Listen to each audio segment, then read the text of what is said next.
Welcome all, and welcome back. This is episode 23 of Let's Play Witcher 3 The Wild Hunt. I'm Atul, and we are continuing from where we left off.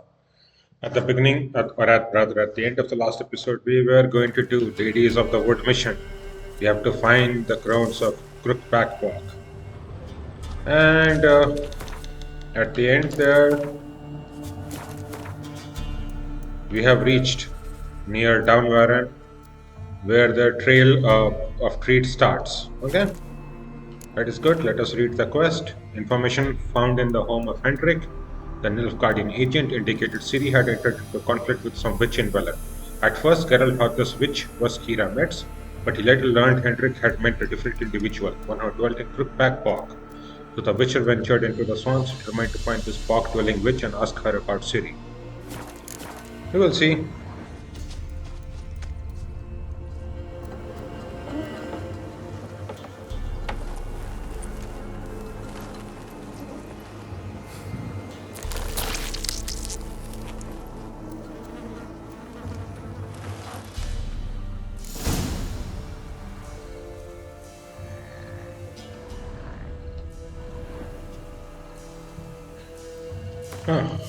So this is a trail. Oh well, that will be good to know.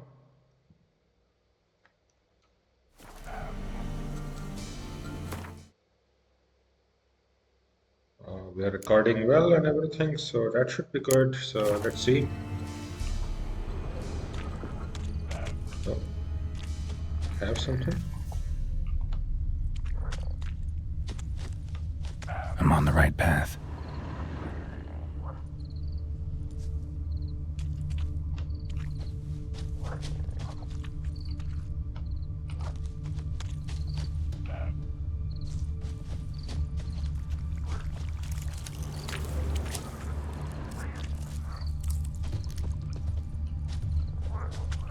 I cannot interact with these objects. Okay.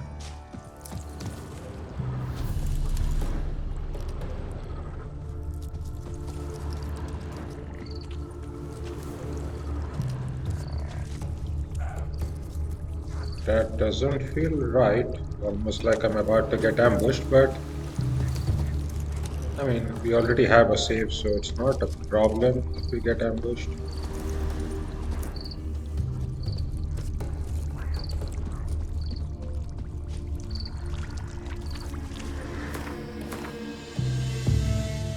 Okay, so we are probably getting to this house, right? I mean, this path can only lead to one place. Okay, so it's sort of right. I'm on the right path. Yes, Geralt. But we cannot interact with any of those, so what is that? Yep. Oh, what is that?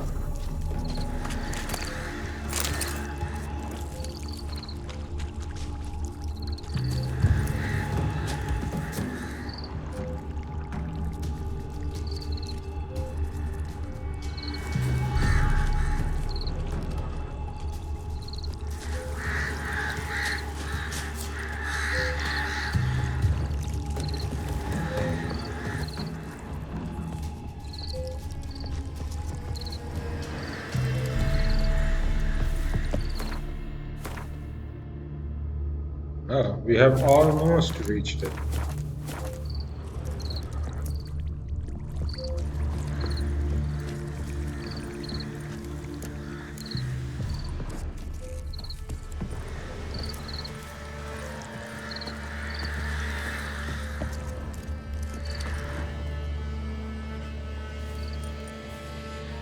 Doug went in the kitchen, stole a hunk of meat.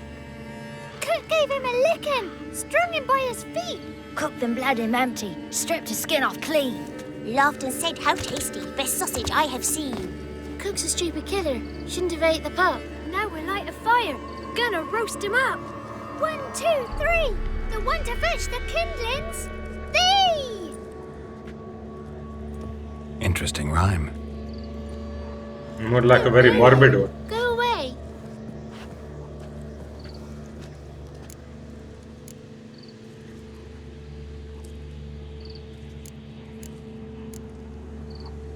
What are you doing out here alone? We's not alone. We's with Gran. But where did you all come from? We's orphans. All of you? There's a war, so there's orphans. Didn't know that? I'm looking for the witches of Crookback Bog. You looks like a witch yourself. Witches? Of the bog? We can't go in the bog. Gran don't let us. When my brother Zemek went missing, Gran said it was 'cause he went in the woods and got lost. Gran cried an awful lot after that. He could still come back. I think that brother is dead. Sorry for that. Yeah, let's continue. A young woman got lost in the swamp. She has ashen hair and a scar on her face. You kids see anyone like that? Ain't no lassies here. What am I? You're no lassie. Lassie's got tits. They do. Heard an old man say once, when the army was here, he says, hide them lasses in the woods. They's dazzling the soldiers with their tits. And it's torturing the poor lads. That's what he said.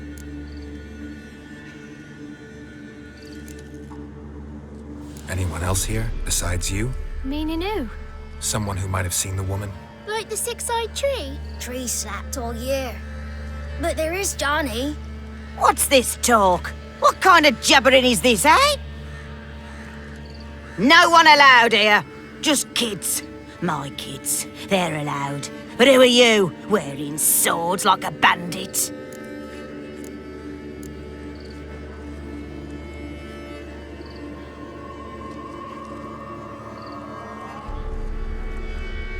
Are you one of the witches of the swamp? I hear Crookback Bog. Witch? Me? Nay, I've no broom nor owl and not one wart on me nose. Got a pretty nose, see? Gran's got a lovely beak. Oh, you darling girl. Oh, kids are so sweet. You look after these kids? They're my grandchildren. Gran's good to us. Gonna be soup with scratchings for supper. Kids get lost in the woods. I miss them. Seen them in the woods. No one has. The background music is just so creepy. Everybody here about to die or something? Who's Johnny? Johnny ate a cat. Come the more in some furry shat. Watch your language. They tells tales and tales, naught but tales. Just talking to the kids. Asked them if they'd seen a young woman. I was a lovely young woman. Wore a long, beautiful braid my mummy did up for me. Had dresses with flowers on 'em. Maybe you've seen her. Young, ashen hair. You're betrothed. Daughter, actually. Daughter? My dear, sweet little daughter. And her sister. Where are they now? Maybe they've come to some harm. Had about enough of this. Asked a simple question. You seen the woman or haven't you? Fear not, children. There's nought to fear, Gran. He's only angry 'cause he cares. Maybe Johnny knows something. I'll take him to Johnny before he goes barmy on us. Johnny's your invention, and you shouldn't be using those ugly words. To the hut. Go on now. You'll stand in the corner, I'll make sure you do. And you, stop scaring the little ones. Now go. Be gone.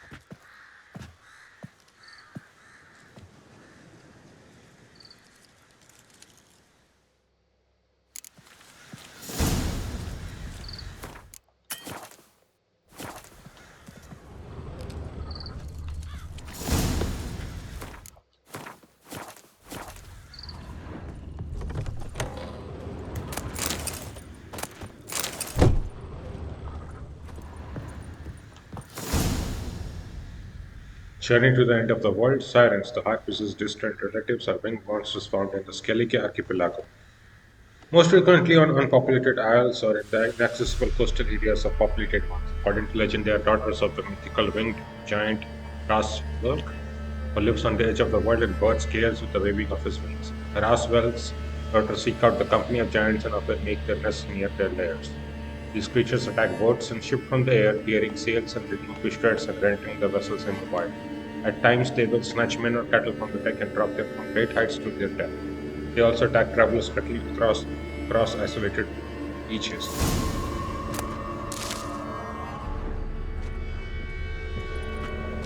Irenias. Okay. Hybrids, Irenias, and Harpies, and Succubi. I will read 3 a little while later.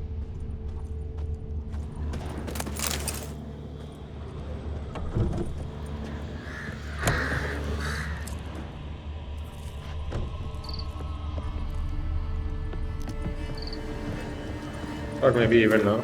It's fine. Hybrids. Irenias. A merchant once told me I reminded him of an Irenia or Ernia. Naturally, I immediately teleported him to one of their nests so he could see for himself how ill-fitting a comparison it was. Yeah, so that one is dead. Lita Ned, the sorceress also known as Coral. Hard as it is to imagine, the Ernias found in Skellige are even more repulsive and dangerous than harpies, their close relatives. Though well-rotten carrion is their food of choice, they will not turn up their noses at fresh meat, man flesh included. When they spy a potential victim, Ernias, like harpies or shishikas, will try to make full use of the strength of their numbers and the ability to control the skies. They will circle above their prey, then attack from several directions at once, striking with razor-sharp talons and tearing their targets to shreds.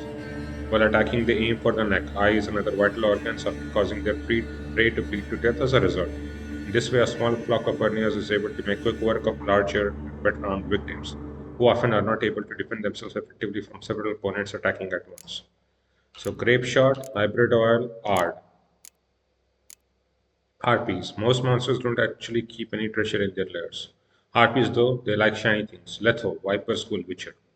It is hard to say what is most repulsive about harpies and their cousins, the shishikas, their hideous appearance, the overwhelming stench of rot, and bird excrement that clings to them, or their blood-curdling screech. Suffice it to say that even rats who dwell happily among the rank as fecal matter and rotten waste give their nests wide berth. Harpy nests are most often found atop high cliffs or rocky ravines. Sure signs of having strayed near one are crumbling human and animal remains, guano-streaked rocks, and feathers littering the ground. Harpies and shishikas hunt in flocks consisting of a handful up to 20 individuals. Though rather cowardly and cautious, harpies fiercely defend their nests and will not hesitate to attack when outnumbering their foes. During combat, they use their ability to fly to dive swiftly to strike their victims one by one before soaring back up out of reach. They can kill with their wings or with their sharp beak and talons. Once on the ground, they move slowly and clumsily, and thus no longer present much of a threat. Succubi. Really, hybrid. Gwent. Again, good grief. Woman, I'm spent. Lester of small town to a succubus a few days before taking a vow of celibacy. Unlike other monstrous succubi, and Minards feel no desire to kill, do not crave human blood, and usually do not, in fact, mean any harm at all. They are motivated by one thing and one thing only, an insatiable lust. They try in vain to slake this by engaging in sexual acts with any other humanoid species they encounter. While it must be admitted that their victims rarely put up much resistance, this means succubi in minutes do not present any danger. Their never-ending advances, though pleasurable at first, have pushed more than one man to madness or even death. Succubi and minutes usually can be found near human settlements, including small villages and populous cities. They prowl at night, though when stricken by serious needs, they will leave their lairs during the day as well. They shower their affections on men as well as women, the young as well as the old, the ugly as well as the beautiful. Some of them are particularly fond of pastures and other holy men, whose seduction they treat as a sort of game. The succubi are peaceful by nature. When forced to fight, they will defend themselves fiercely. One should thus not be fooled by their fair appearance. Under the velvety skin of their arms lie muscles of iron, and a blow delivered with their rear, goat-like legs or the thick horns on their head can easily crush bone. Fair enough.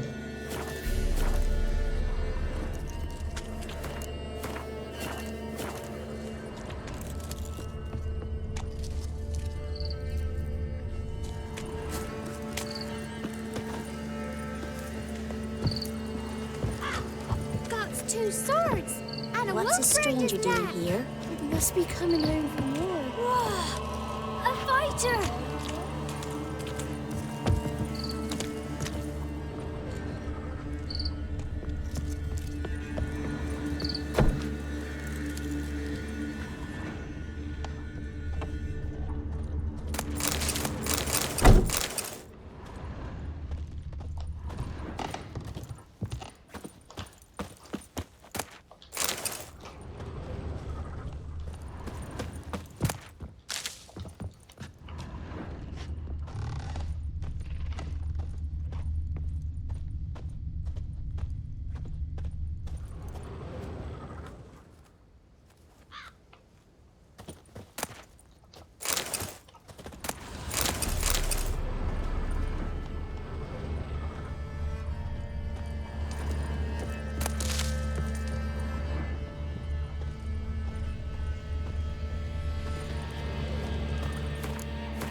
can't come in here. Not allowed in here. I just want to talk to the boy. Not allowed. It's not allowed. He won't talk to you anyway. Gran don't like you. And Johnny's made up.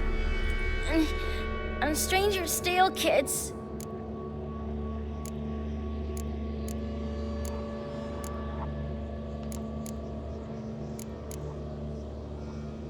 Just tell me where I can find Johnny. Johnny's made up. Be gone. Be gone.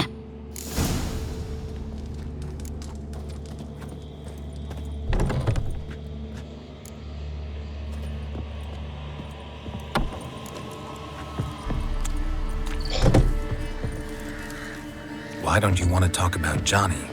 One of you knows about him. The others must too. It's just him who's pals with Johnny. They pick mushrooms and hunt snails. But Gran says Johnny's made up.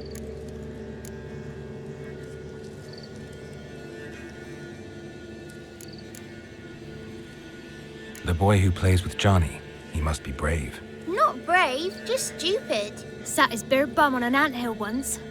But yeah, he plays with Johnny. He don't listen to Gran and goes in the woods, and then he's got to have a time out. And he eats snails. Yuck.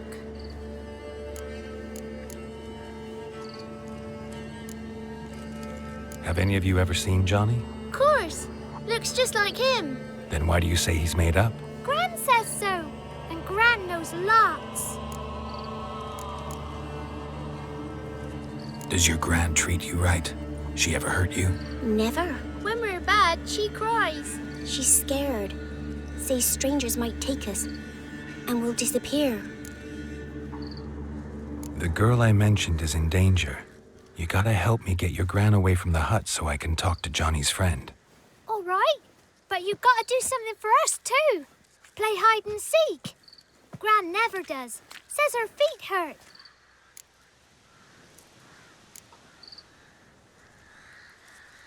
Is there something else you need or want? I want something sweet. And me too. Oh, fruits. Give us a treat and we'll help you. Here's some treats. Yum. Never eaten nothing like this before in my life.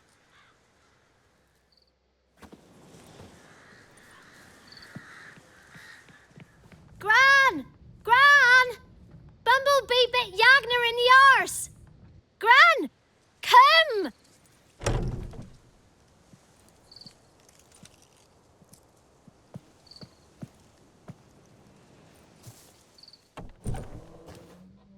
Don't be afraid. Don't know nothing. I won't hurt you. Where's Gran? She's busy.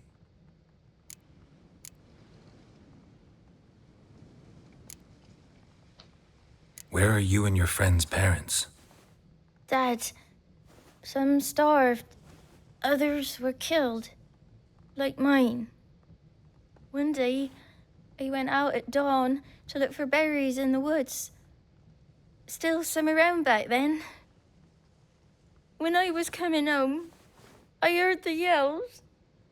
Then, laughing. Went up and hid in the bushes near the woods. My mum yelled. And the soldiers laughed. Laid my pa down by the barn door. His head clean off. And then my mum... It's all right. That's enough. Why are you scared to talk? I'm not scared of nothing. You're all scared of something. Would have told me about Johnny otherwise. I'm worried about Johnny. He don't come round no more. Once, when we was mushroom picking, I saw his burrow. But Gran yelled at me. Said not to talk to strangers, 'cause then kids go missing. She worries about Johnny too, though she says he's made up. I just want to talk to Johnny. He could know more than you. Not gonna hurt him, right? 'Cause he's real. He's not made up. I'm not gonna hurt him. Johnny used to be by 'cause Gran liked listening to his songs. When we was picking mushrooms, Johnny said he saw a girl with ashen hair in the swamp. Where can I find Johnny? There's a little meadow on the edge of the swamp. This strange tree grows there. Look around. You'll see him. Thank you.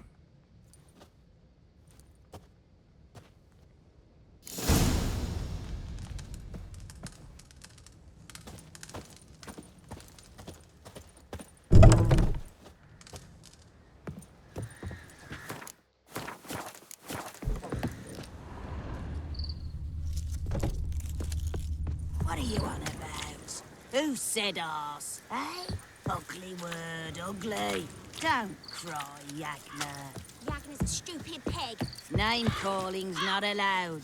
She says when I sleep, rats will come and eat my eyes.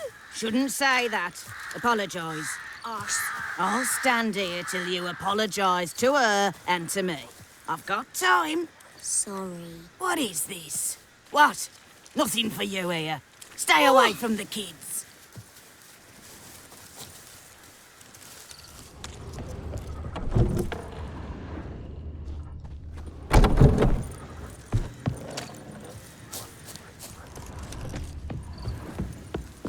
Okay. That is just so creepy. Okay, we have even more stuff. Ladies of the wood. Okay.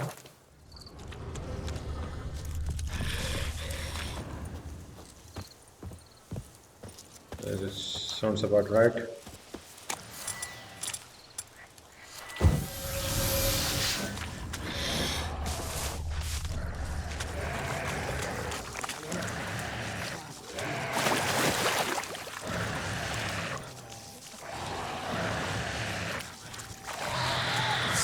It's clearing up.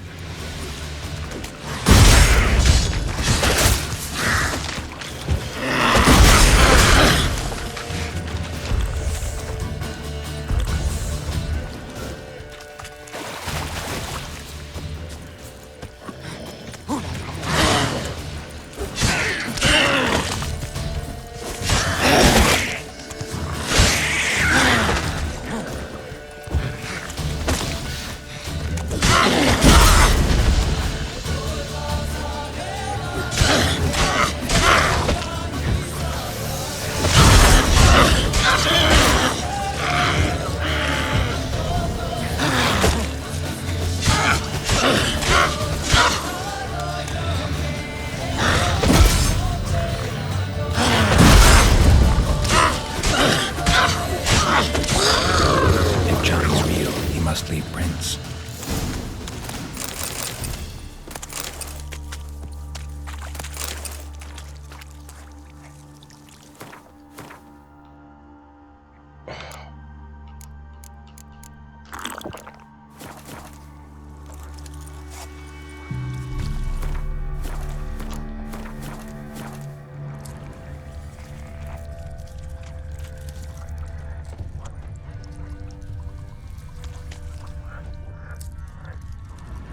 Small footprint.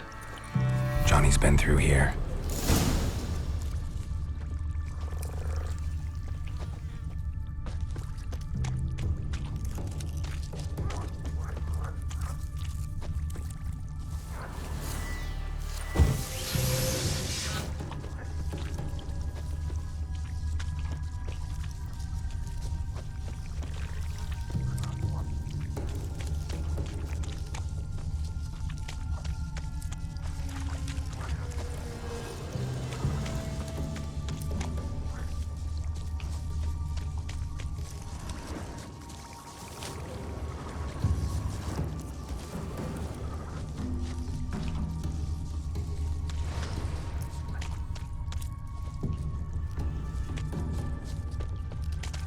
Okay, how far have we come?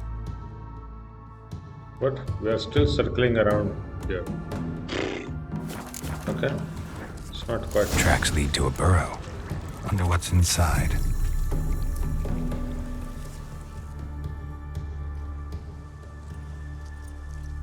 Johnny?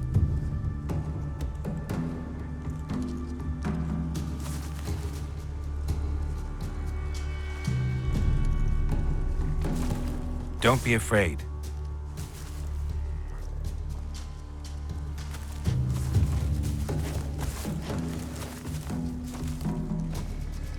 You're a Bucka? A Luton? Ah, a godling. Not many of you left. I'm looking for a woman with ashen hair. Seen her? Tell me everything from the start. Where did you see her? What was she doing? It's important to me. Why not?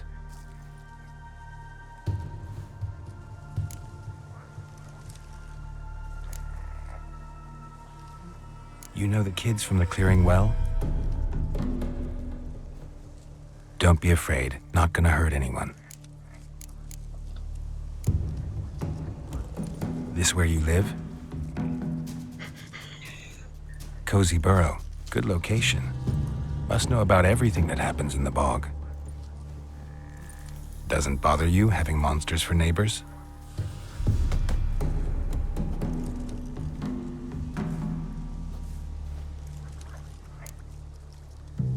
What's wrong? Can't talk?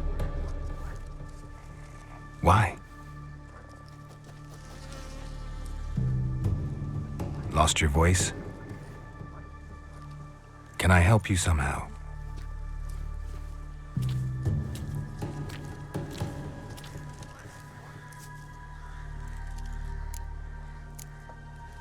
Can't understand you. Try to explain it somehow.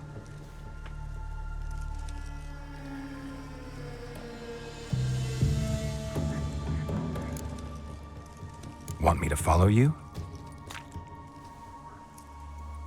No choice, I guess.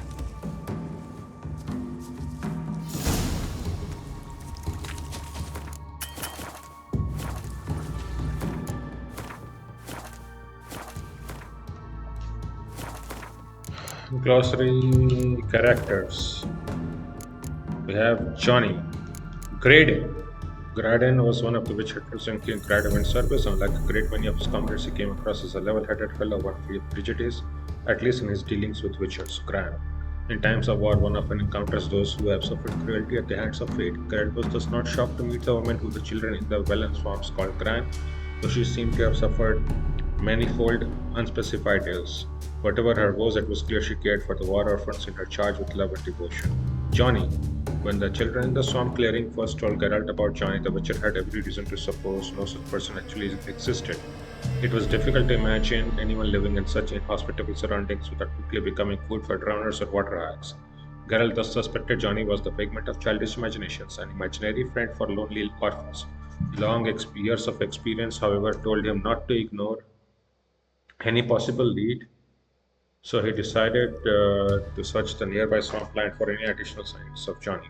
It turned out the orphans were not lying. Johnny really did exist. He was not a human child but a godling, one of a rare breed of creatures that can be found scattered about the continent's wildernesses.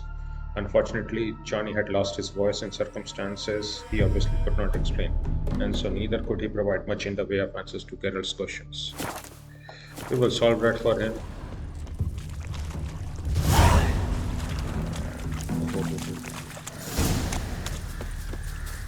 These Ciri. Godlings. They are relics. Not too long ago, the areas around peasant hamlets were chock full of guardian spirits. Today, it's nigh unto impossible to spot a brownie, bucka, or lutin. And godlings, they're always the first to go. Such is the price we pay for civilization's forward march. From the preface to The World We Have Lost by Professor Dorigare. Godlings, sometimes mistaken for lutin, are woodland creatures dwelling in burrows and moss-covered hollow stumps on the outskirts of human settlements. They are similar to children in behavior and appearance, and like children, delight in mischief. Godlings are deeply rooted in their home territory and perform acts of care and guardianship to those dwelling near their burrows. They watch over people as well as animals, but shy creatures by nature, they try to do so while remaining unseen. Godlings are drawn to joy and innocence, and so delight in the company of children and usually only show themselves to the young. These hard-working and clever creatures gladly perform small services for those in their care, asking only for respect and payment in the form of food or cast of tools in return. They are easily offended by churlish, ungrateful, or simply rude behavior. Godlings also treasure the peace and quiet. When the village a Godling watches over becomes too populous or its inhabitants forget the old ways, it will abandon its burrow for good and walk off to destinations unknown. That's sad.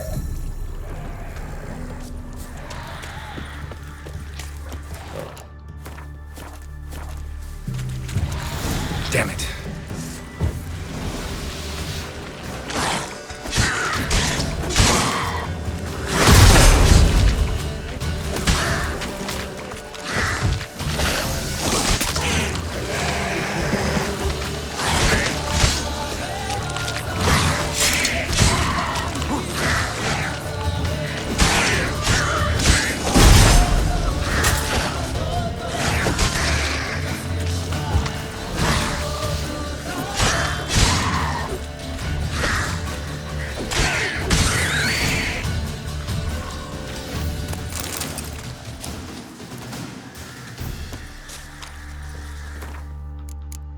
Something was added to the characters Ladies of the Wood.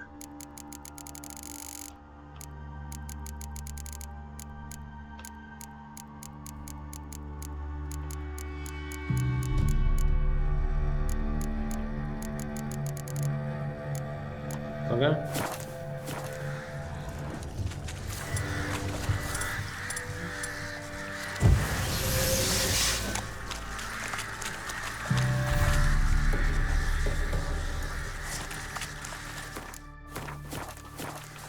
Stay close to me.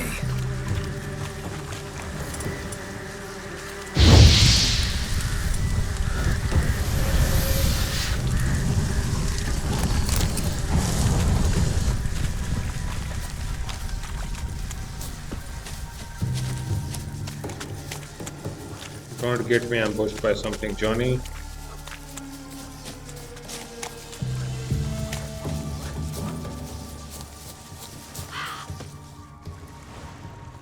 This the place? Let me look around.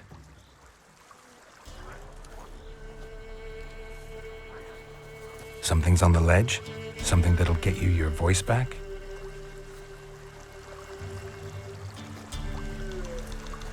Guess I gotta make this climb.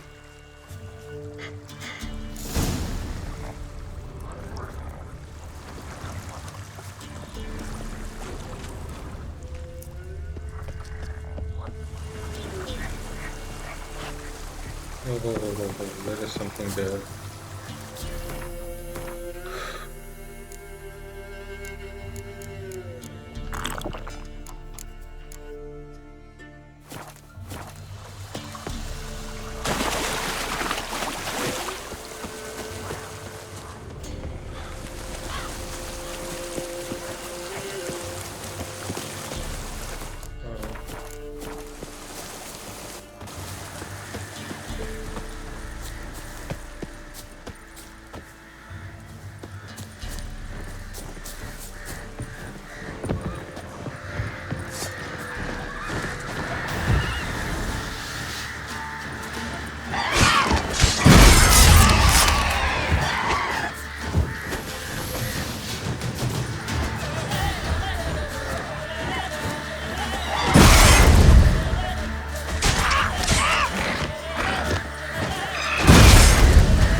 Don't try to jump like that, Geralt. You will fall off the ledge or something, okay?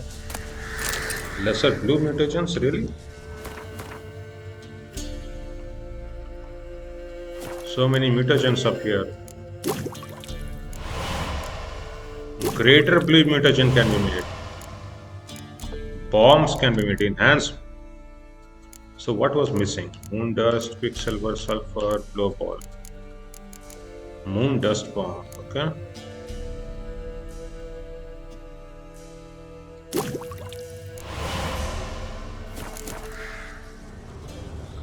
Okay.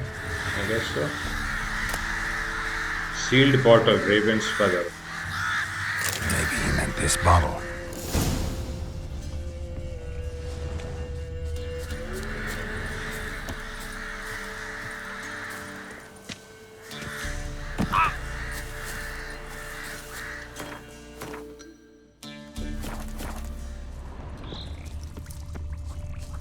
Well, at least these harpies were not that strong. Let me see.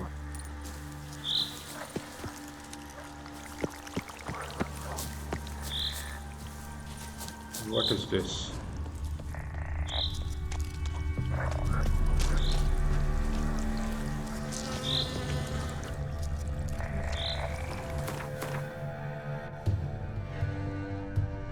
Oh, I came back to this locked chest.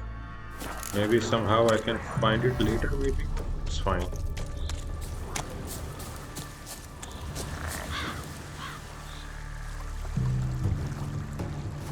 Here.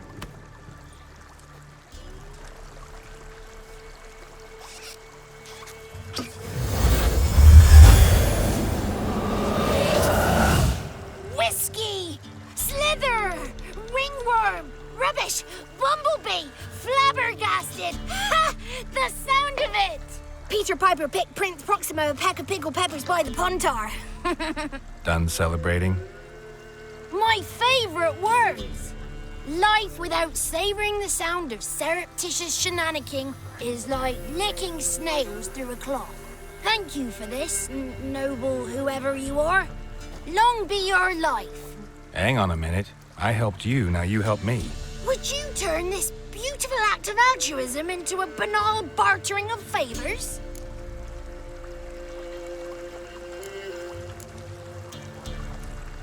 How do you lock someone's voice in a bottle? Just wondering. As am I, especially as mine's a voice to crown all voices.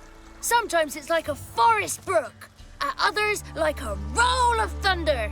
And let's be honest, I talk enough to fill 3 barrels or more. Somebody used some powerful magic on you, as a prank or just to be mean.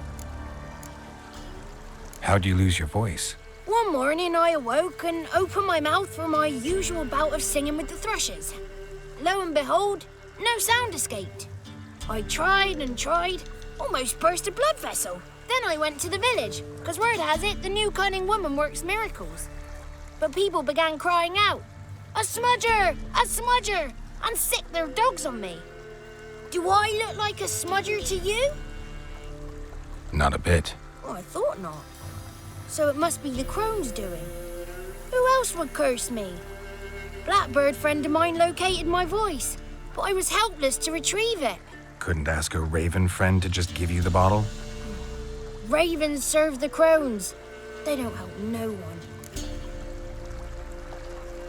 I'm looking for a young, ashen-haired woman. See anyone like that? Did I ever? Remember it as if it were yesterday. Soon as I woke, I went to empty my bowels. My favourite part of the day. Defecating to the sunrise, downright glorious. Suddenly, heard a bang, so loud it couldn't have been me. And that lass appeared, out of nowhere. Young, ashen-haired, just like you said. Wounded and panting to boot. She raced off towards the children's huts. Quick as if the Crones were after her. I yelled some unpleasantries. She disturbed my morn. Sadly, I'd lost my voice, so I don't think she heard me.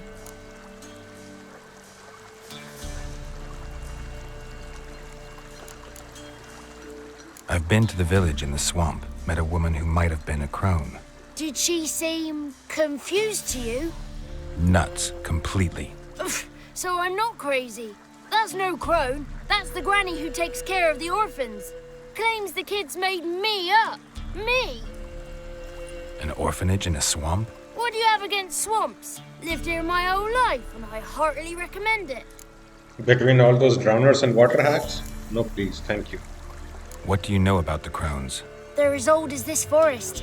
Cruel, vindictive, not to be crossed. What if someone does cross them? Might take his voice, might take his life. Depends on their whim. They're nasty, although They care for this land and its folk in their own way. Supposedly, they always keep their word, but you must be careful what you ask for. Won't find them until they want to be found. See them until they want to be seen. But remember, they see and hear all that happens in the mire. She ran off toward the orphanage. Kids could know something, or the old woman who takes care of them. Oh, that old hag don't speak to strangers, and you're a stranger. Will she talk to you? I have spoken to her, got my ways. So be it. You helped me and I'm no bore. Come with me.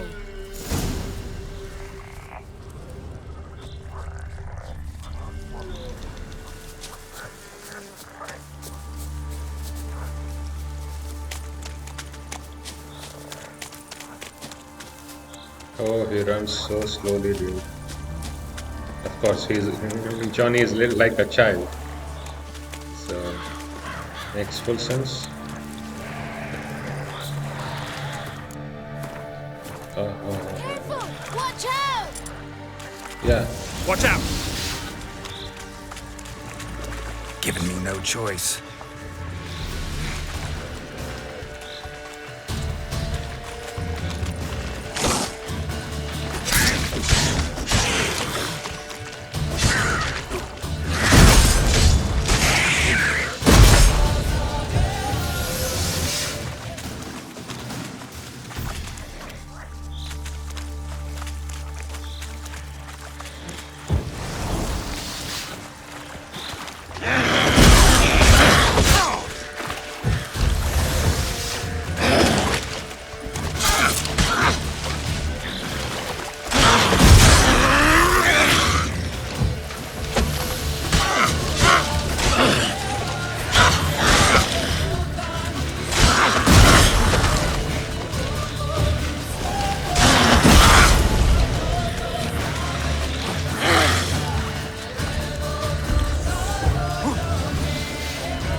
We have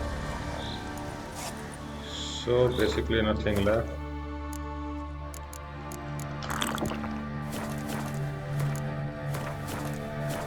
Follow Johnny. Okay, Johnny, let's go.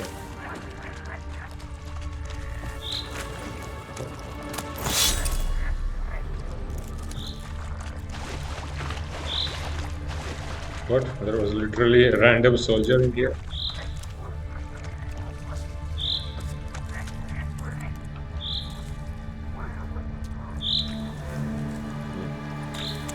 The entire thing is so creepy.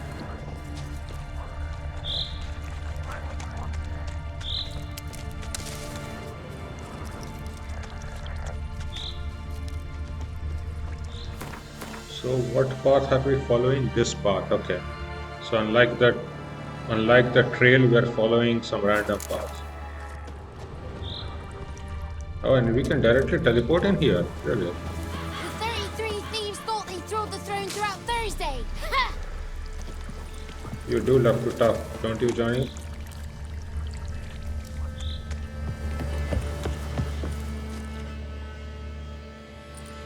Good. It's clear. Not a crone in sight. I need to sing to Gran. That ought to calm her.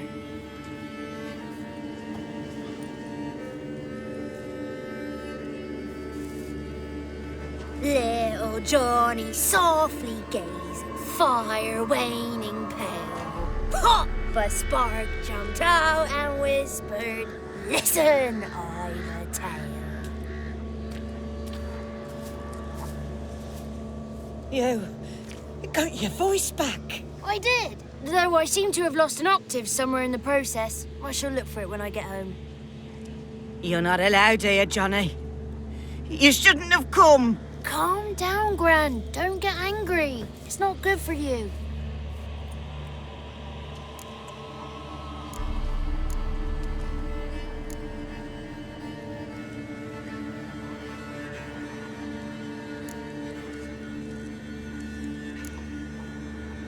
Can you take me to the Crones? Forgive me, Gran, but this fellow absolutely must talk to the ladies. No, she's not allowed. Please, it's important. The fellow will be quiet. Gran, please hear me out. I found little Yagna when she got lost, did I not? Did I break Ginny's fever too? I did. I ask anything in return? No. Didn't even fuss about my stolen voice. Well, now I want something. Gran, help this fellow. Because otherwise he'll pester me day and night, even during potty time. His lass is missing. Perhaps the ladies can help find her, eh? Well, since you put it that way, Johnny, I'll help him. Come with me.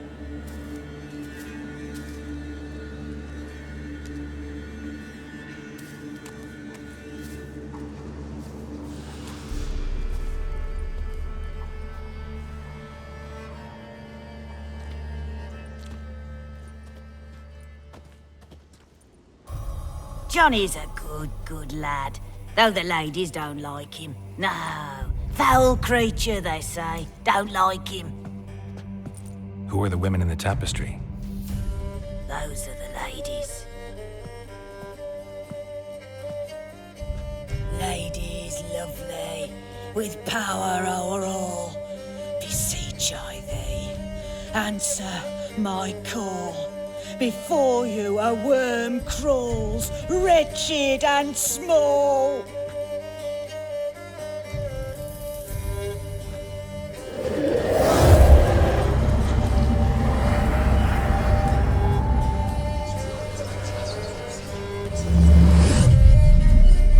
How dare you disturb our rest, woman?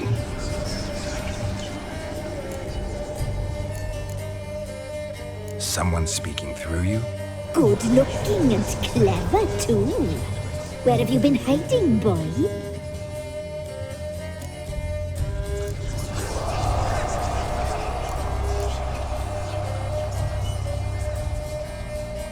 So you're the three Crones? Crones? Village bitches have been gossiping again. There's no limit to how jealous and petty humans can be. Do we look like Crones to you? Go ahead, check. Touch me, white-haired one, where it pleases you most.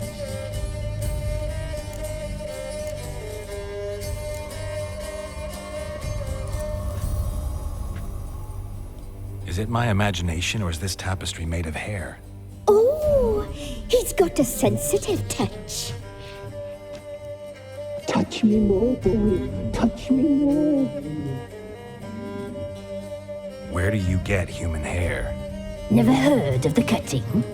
Round here, a young boy turns into a man when they cut his hair for the first time. Our sister weaves tapestries of this cut hair.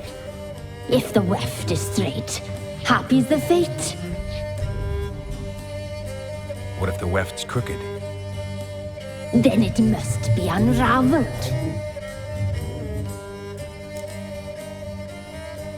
Is this a curse? You trapped in the tapestry? Oh, he's curious. We don't fall victim to curses. We cast them. I'm looking for the woman with ashen hair. I know you met her. Where is she? Oh, he's impatient. Perhaps he only likes ashen-haired girls. The young woman. She's my daughter by choice. I raised her. If she's shapely, what does it matter? Matters to me. I believe we've hit a nerve. He's bubbling like well-fed yeast. Oh, that's how I like sin. It's clear you met her. Tell me everything. That was blunt. Well, perhaps it's for the best. Tell me, have you got bollocks? Do you fear woodland beasts? Oh, hard times are upon this white-haired one. Brother has turned against brother.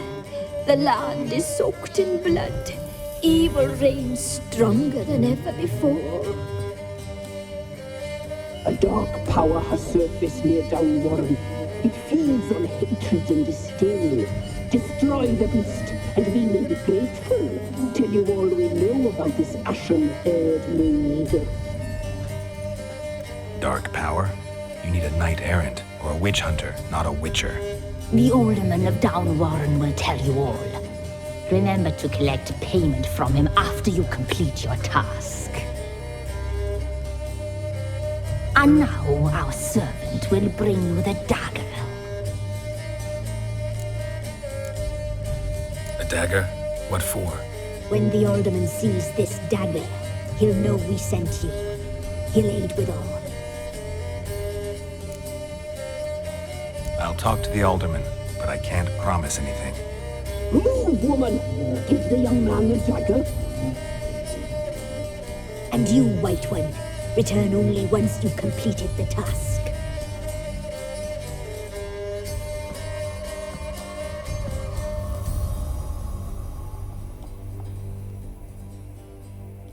Aye, mistress, right. On me way. Dagger. Gotta bring the dagger. The dagger. For you. Lady told me to give it you. Here it is.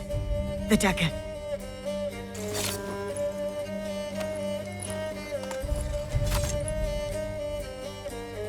Place the alderman's payment on the stone. Stone bear. Stone shear. Stone nose, stone ears.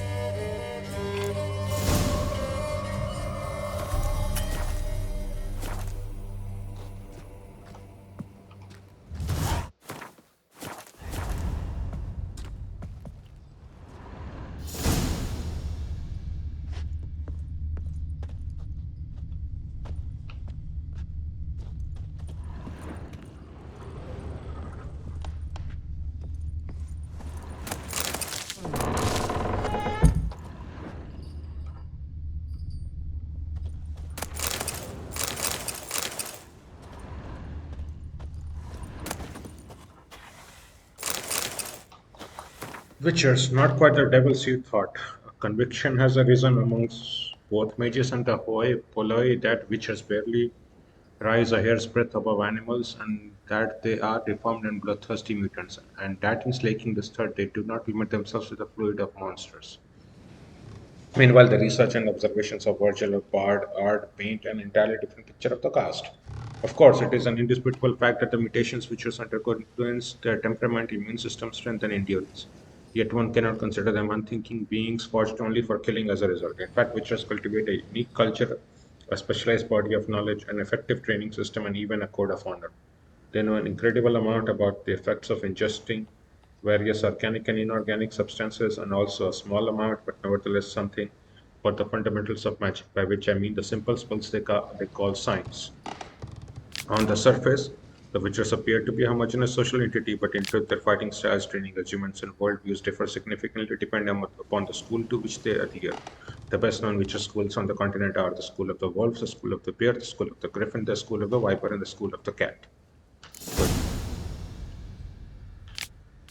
My evening with a vampire. You will no doubt call me a liar, cheat, and a madman. You will shake your head in pity and snort in disbelief. But I promise you, I swear on all the gods, everything which you shall read in the pages to follow is the truth, the whole truth, and nothing but the truth. I met the vampire of which I write years ago in an inn in Beauclair. He introduced himself to me as Regis and said he was a barber and a medic. Huh? Oh, really? Since he looked in every aspect like a mortal man, I might never have even suspected his true nature, had not a fire broken out shortly thereafter in the establishment in which we were residing. This Regis, if that truly was his name, stood completely untouched by the flames, whereas my own clothing quickly caught fire. The vampire carried me out of the burning inn, saving my life from certain death, then treated my numerous wounds. At first, Regis refused to answer my query as to how he had miraculously survived the furnace-like temperatures inside the burning inn without so much as a scratch on his body or a hair singed on his head. Eventually, however, he must have sensed I was a man of the world, one who would not jump to hasty judgments based on appearance or species, and revealed his identity, along with a great number of highly interesting facts. According to Regis, not all vampires are alike. This vast family contains both mindless catechans, fledgers, and echimaras, who in form resemble overgrown bats far more than humans, as well as alps and bruxae, who look remarkably like comely maids. In addition to these, there are the even more powerful higher vampire, to which genus belonged my unexpected acquaintance. Not even a witcher can discern a higher vampire from a mortal man. Contrary to popular belief, they cannot be killed by pounding aspen stakes into their chests, nor by cutting off their heads, nor, as I can vouch for based on personal experience, by fire. They do not fear running water or garlic or the symbols of any creed. It might be some consolation to learn a vampire's bite does not turn a human into one of their number, and they do not in any way need our blood in order to survive. With them, it is merely a delicacy in which they indulge from time to time, like men do with fine wine. That is one way to say it. They just asked me to keep his tale to myself, but now, as I lay on my deathbed, I feel that I must share this secret knowledge, even if it means breaking my word to this most noble individual. Okay. Echimaras. Bestiary. Vampires. Echimaras. Bah, ain't nothing to fear. Echimaras. Why, they ain't nothing more than overgrown bats. Anonymous city guardsman's last words. Like other vampires, the chimeras are not, despite what village gossips might say, undead humans. They are instead post-conjunction monsters who have no particular feelings about garlic, holy water, or religious symbols. Unlike their portrayals in ballads and legends, they look like nothing like handsome, pale aristocrats with charming Eastern accents. Though, like catechans or necurats, they do bear a strong resemblance to overgrown bats. They also do not suck blood from the necks of virgins with a delicate kiss-like bite. They tear them to shreds using long, sharp claws and then slurp the splattered blood off the ground. Echimeras are unusually cruel and exceptionally swift. They're able to land blow after blow, capable of smashing even the best Mahakuman made armor into tiny shards. They should be fought with a silver sword, remembering that they can regenerate back health over time. One should thus never attempt to tire them out, or gods forbid, wait for them to bleed to death. Instead, cut them down as quickly as possible, and if possible, burn the body to ash and scatter it to the four winds. Higher vampires. Men, the polite ones at least, would call me a monster, a blood drinking freak. Emil Regis, higher vampire. Only a mutual thirst for blood links higher vampires to their distant and much more primitive cousins, Echimaras, Alps, Catechans, and the like. Higher vampires are, in fact, much more similar to humans than those bat-like blood slubbers. They not only resemble us in appearance, but also share our intelligence and behavioral patterns. This means they do not spawn in distant forests or hide in the shadows. On the contrary, they are particularly fond of cities, where they live out deceivingly normal lives. Even witches are not capable of recognizing them at once. For them, Italians remain perfectly motionless in the presence of higher vampires. Yet all these similarities should not blind us to an essential difference. Unlike men, higher vampires are immortal. Okay, that is one way to say that. Those who have faced him in combat and survived can be counted on one hand. Well, Regis did die in the books, right? As far as I know. But fair enough. It is a witcher's good fortune that higher vampires are extremely rare and not all are dangerous to humans. Though they do have a taste for blood, they do not need to drink it to survive. Some higher vampires have renounced feeding on humans altogether and do no harm to anyone, but others give in to their desires. A witcher who craves fighting a higher vampire must bear in mind that he faces a monster endowed with incredible strength, one able to manipulate men and animals, turn invisible, and transform into a giant bat. And furthermore, one which it is nearly impossible to kill. In other words, even an experienced monster slayer should think twice before accepting a contract on one of these creatures, even if half a kingdom and a princess's hand is in the offing. Okay. What are you guys weak to? Vampire oil, Igni. Devil's puffball. Okay.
Okay.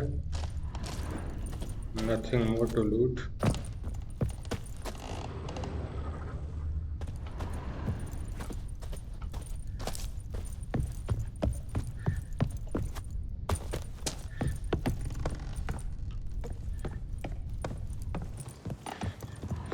Well, I hope the Crones won't be angry with this, right?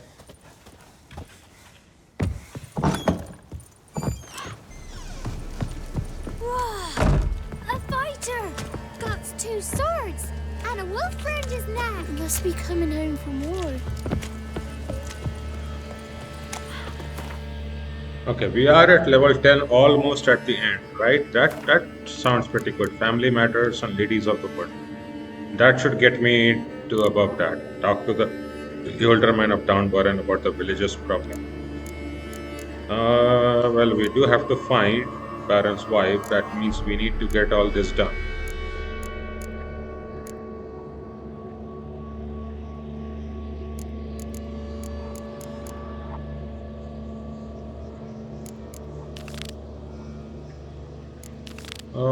Where is this on the world map?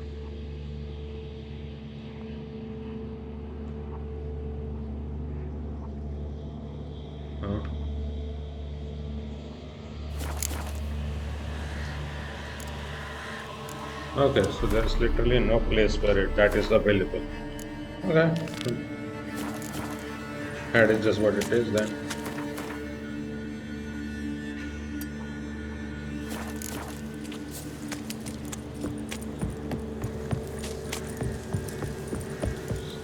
So, Downwarren.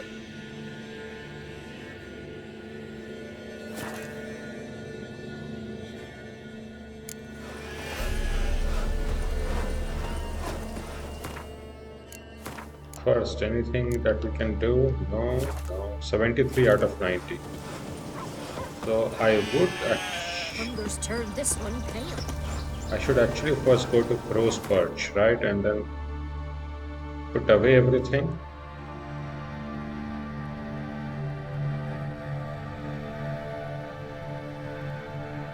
Else we might not be able to handle everything, right? In case we have a very, very long quest. Yeah. Move it! Oh, I thought that in the next gen edition we were going to have direct place to enter that, Way to work, my man. like as in a fast travel point near inside Crow's Perch, almost near the Try to castle. win them all. You won't. That we don't have that.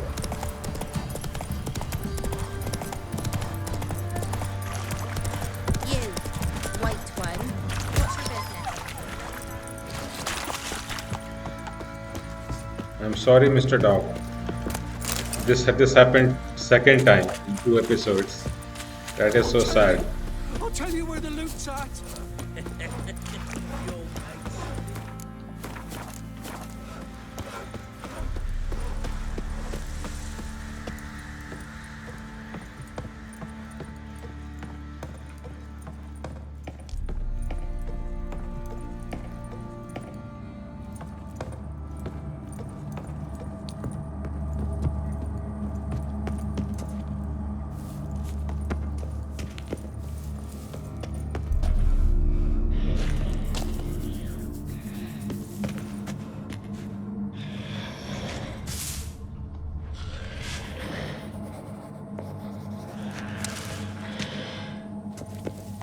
I think she has respawned.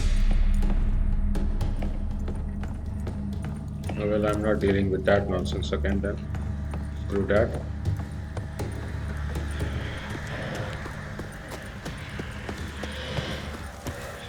Could use some hair of the hound. Got any vodka?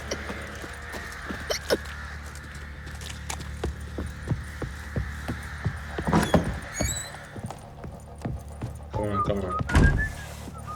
Forget about hair of the hound. Okay. What things in the inventory make sense to keep? One light stuff. Right, light armor. No, this medium armor needs to be given up. Minus 12. Minus 17. I will give this one up too, I guess. Right. And so, okay. Minus 17, and this one can be given up, and all the swords and everything. Okay, that looks good. Yep, minus 17. Let both of them be there. Journeymans.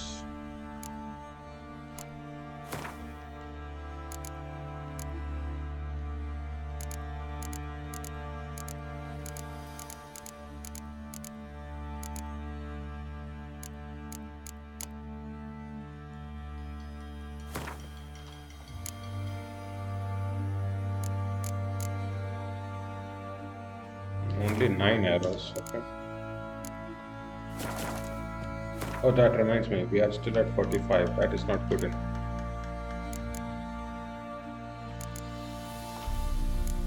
Oh, wait. 445, okay, beer hide.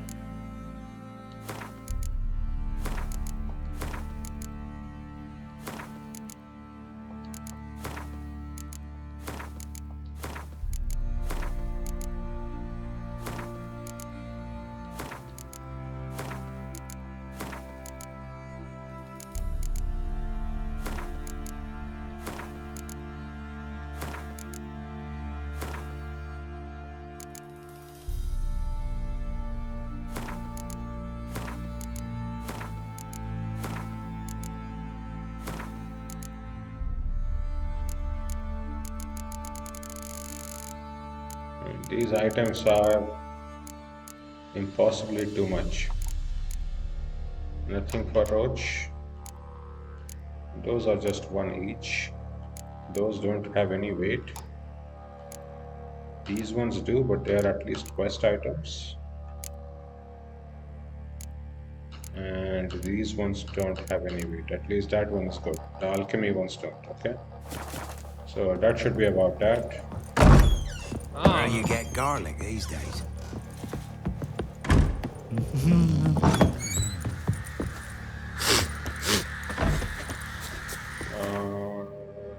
That reminds me, I only have one each of remaining, so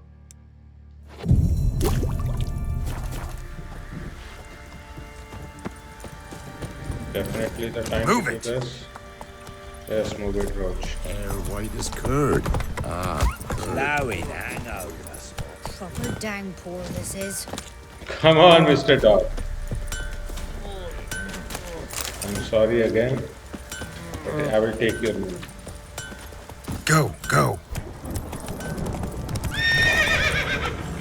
That dog should not be coming in my way, right? That was that dog's mistake. Come on. Come on, Roach. Still, it's very funny that Roach can insta-kill. Come closer. Do I look at all familiar, Master Witcher? My associate and me, you were kind enough to save us from the very guards I myself had hired, no less. All right. Rings a bell now. Get to your destination all right? We did, and we were lucky to, for the trade proved surprisingly robust. I've new goods now, if you're interested. Naturally, at a sizable discount, it's your due. Show me what you've got on offer.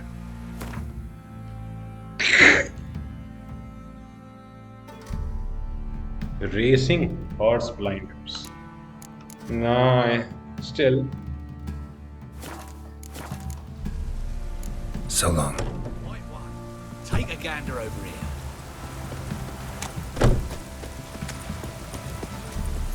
Move it. That is a mean one. You're in again.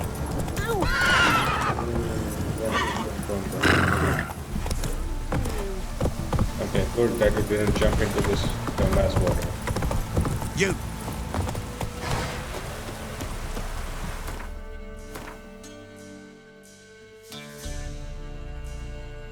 So we need to get to Downwarren. Yep, that sounds about right. An ancient evil has arisen. We're Downwarren. We will get rid of evil.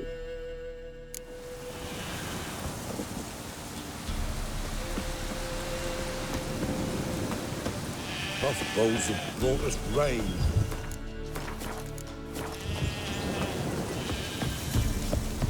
Nice lads all mate.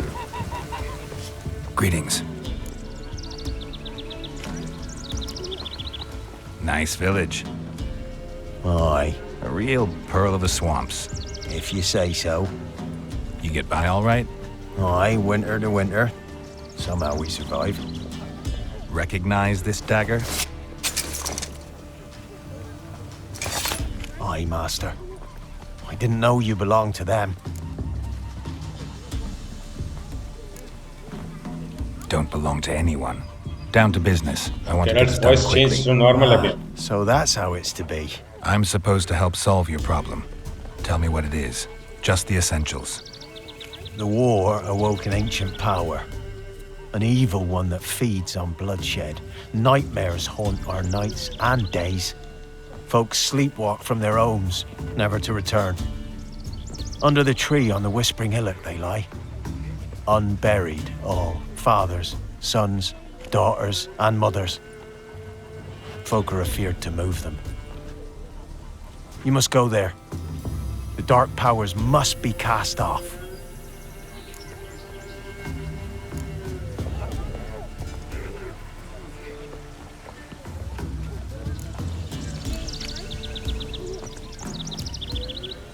When did all this start? 3 years back. I remember 'twas a warm day. Went to check the snares for game. Pulled a hare from me trap. It grew dark all of a sudden, though it was nigh on noontime. Thought it was a storm at first. A squeal pierced the air, near burst me ears. The hair rotted in me hands, and the leaves shriveled and yellowed, though it were yet the start of summer. Times have been ill ever since. Folks' teeth turn black as charcoal.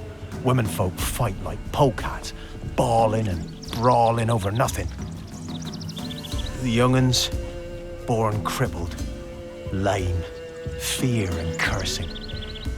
Long have we pled for the lady's help. Need more details. You must see for yourself. Me Gran's mum whacked me crosswise for straying near the Whispering Hillock. But what happens there now's a wonder.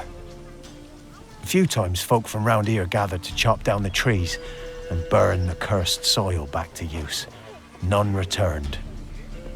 The ground neath the weeds is white with human bones. Ladies of the Wood don't know what this power is? They know all. Old Thekla claimed they'd be punishing us.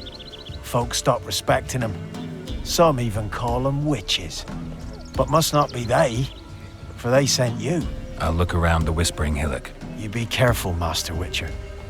Don't ye treat this evil light.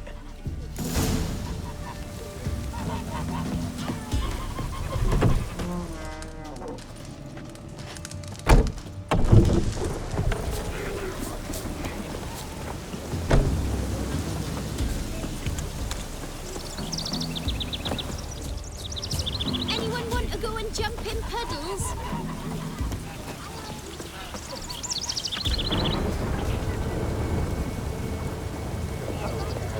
Drill down and patch.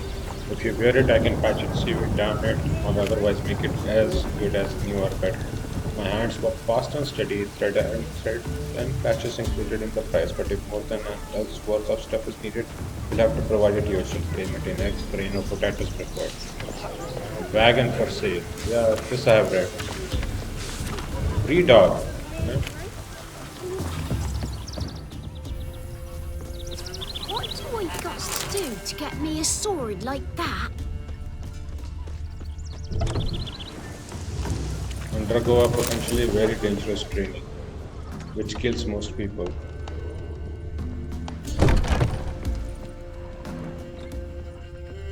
Anything that which you have?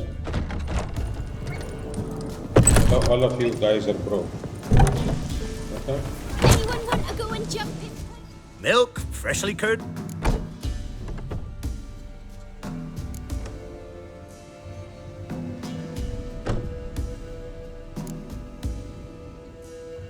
So long. Let me just make sure that I have. Milk, freshly curdled milk. Eggs straight from the coop, nary a trace of shit on them. Show me what you sell. Any cards? Nope. You are just a waste of space. I don't know if I have. Don't know that I'm gonna buy anything, but I sure wouldn't mind a few rounds of Gwent. Yeah.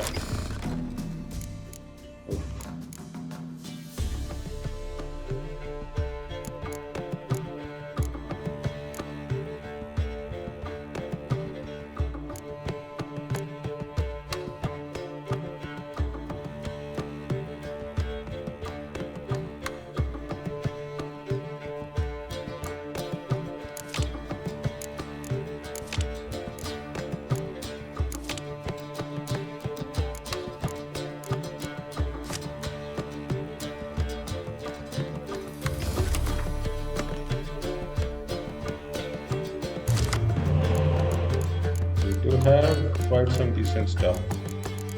So what do we want to remove?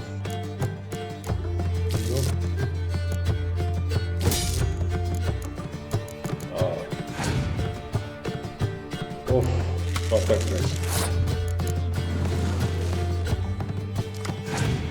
Okay.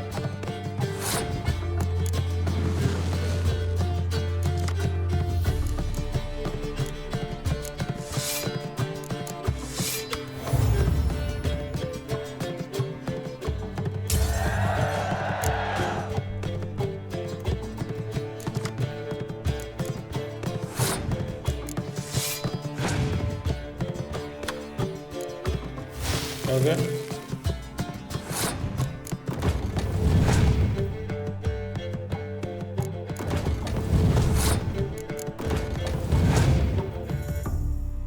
Oof. Oh.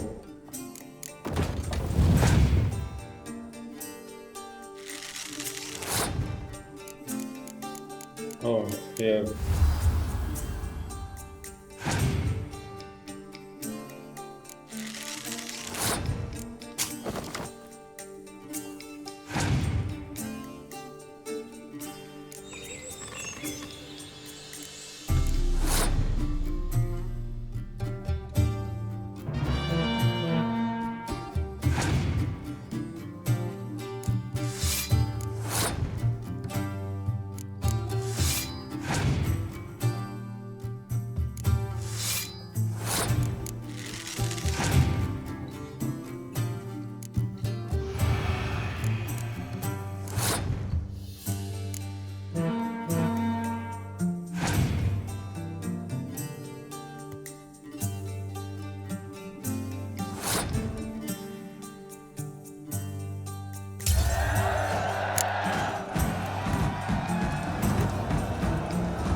Oh, it's drizzling.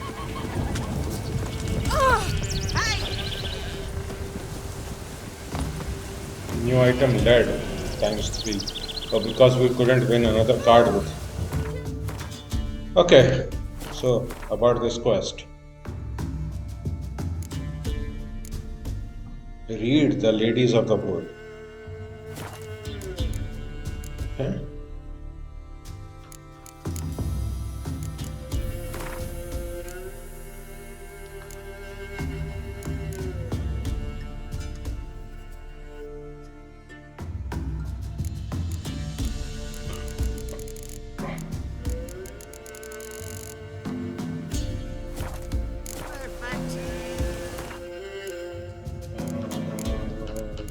That book be.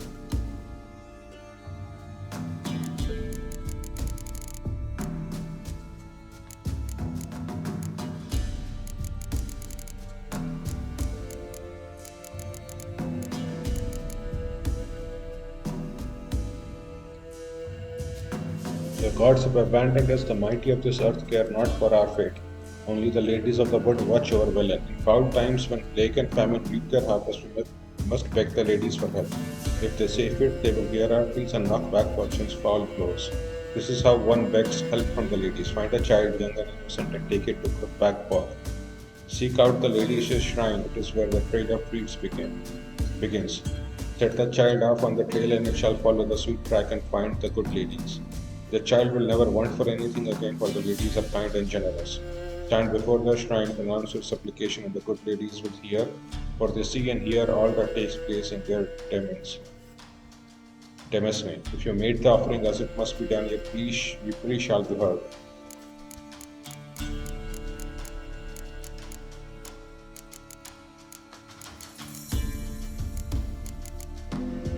I remember also reading another one.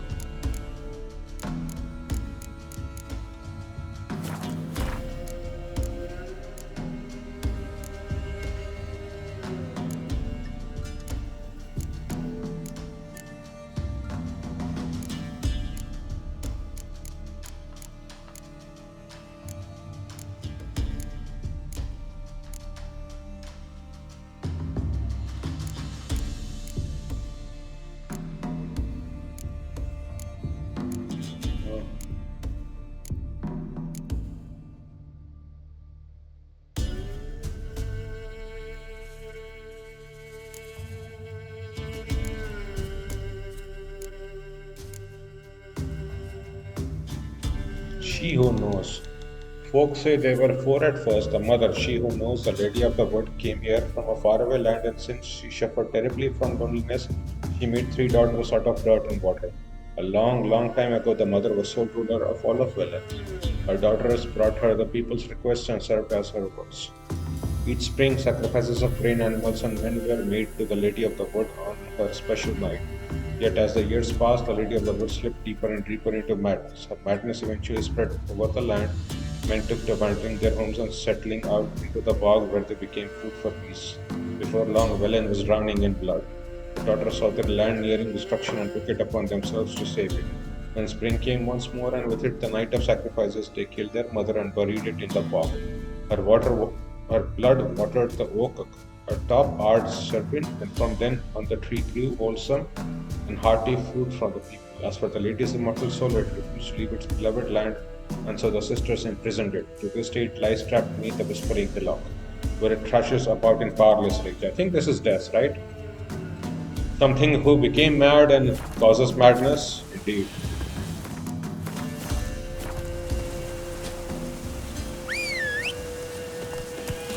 We have already saved up everything, so where should we go? Quite far. That is quite far.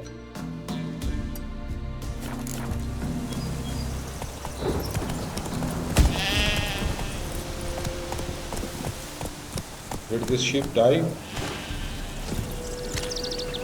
God damn, Roach. Your legs are so strong. Sheep hunter, easy. Run, Roach. Yeah.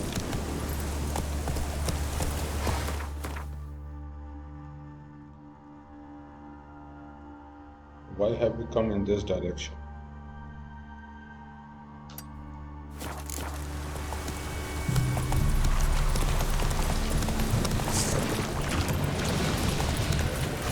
Not fighting anybody.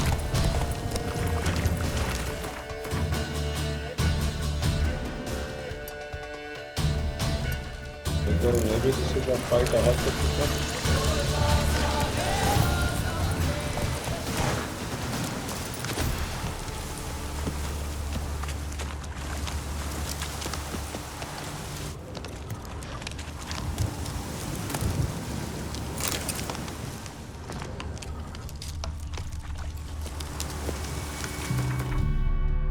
Ruined tower. Okay.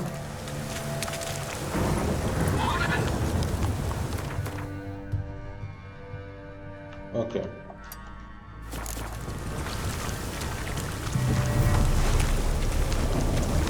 Come on.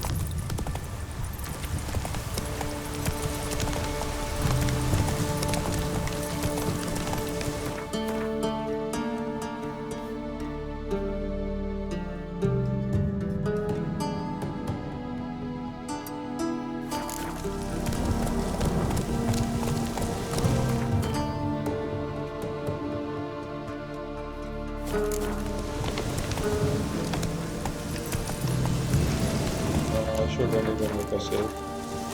This feels pretty much like guaranteed to get ambushed, right?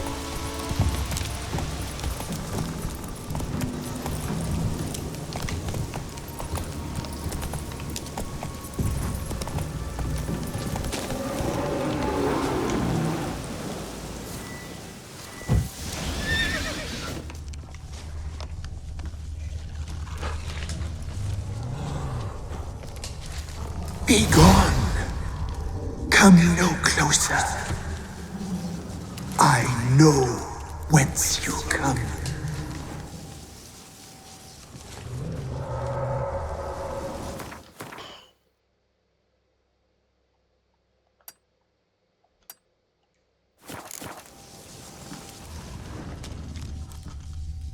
The powers that protect me, they sense whence you come.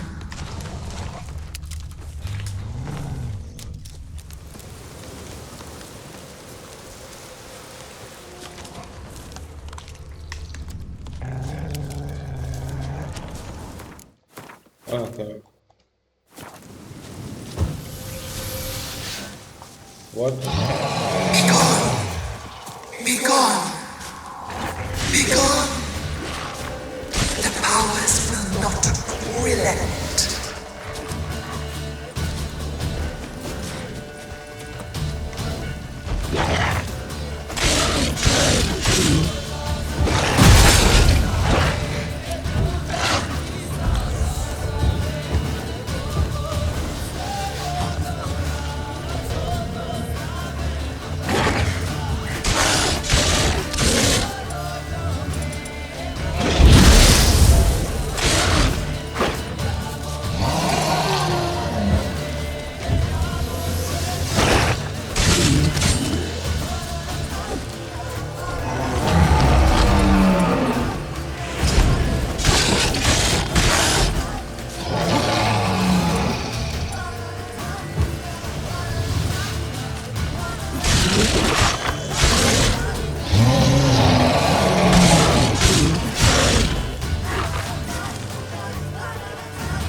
Who are you?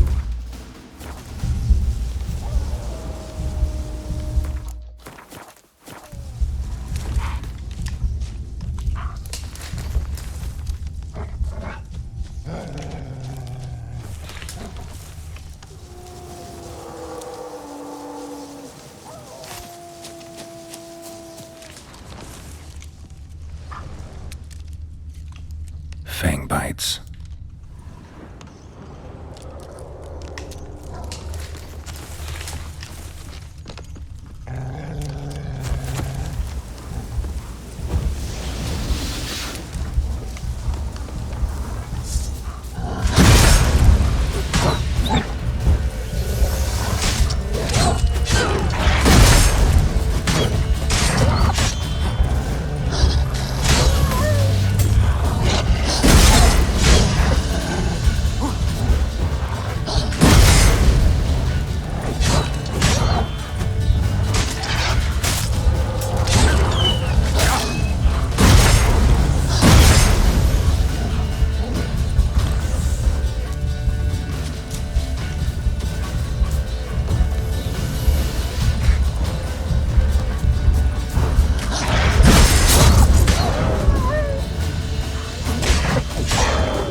I'm sure to get ambushed some even more.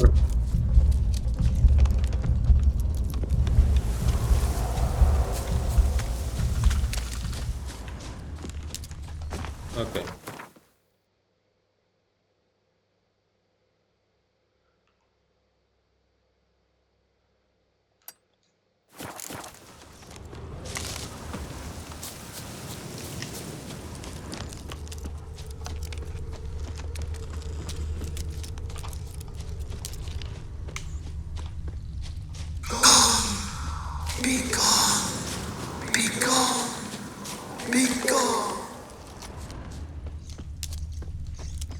place of power. Should draw from it. Ho ho.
Like a throbbing heart, very loud.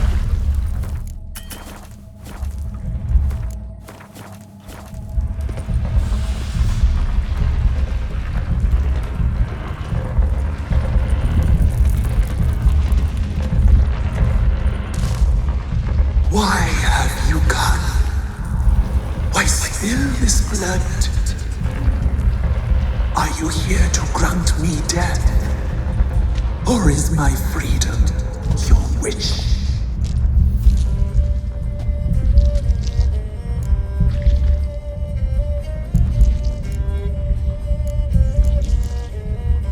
Who are you?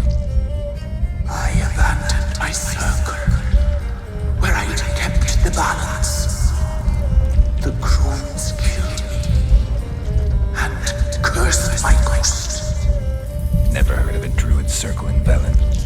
I wander eternally through a maze of boughs, helplessly sliding or rustling. Must know the Crones pretty well. They are Velen's curse. They hear all through severed ears. They weave hair and twist lives. They take their strength from the broth of human flesh. Why did they kill you? The Crones want this land. They'd rule the wood alone. I stood in their way. I had to die. I was attacked. This is my prison. A fortress besieged. Murderers I await, and my forest protects me. Murderers? Murderous sisters killed my body. Now my soul they hunt, for I defy them. You claim to be imprisoned. How so? I am bound here in fetters of magic. I wander endlessly, a labyrinth of leaves. The children, I know all.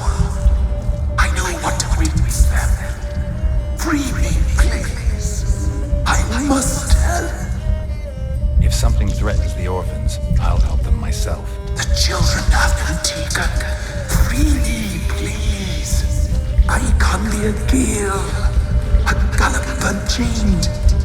I shall save them. Only I can.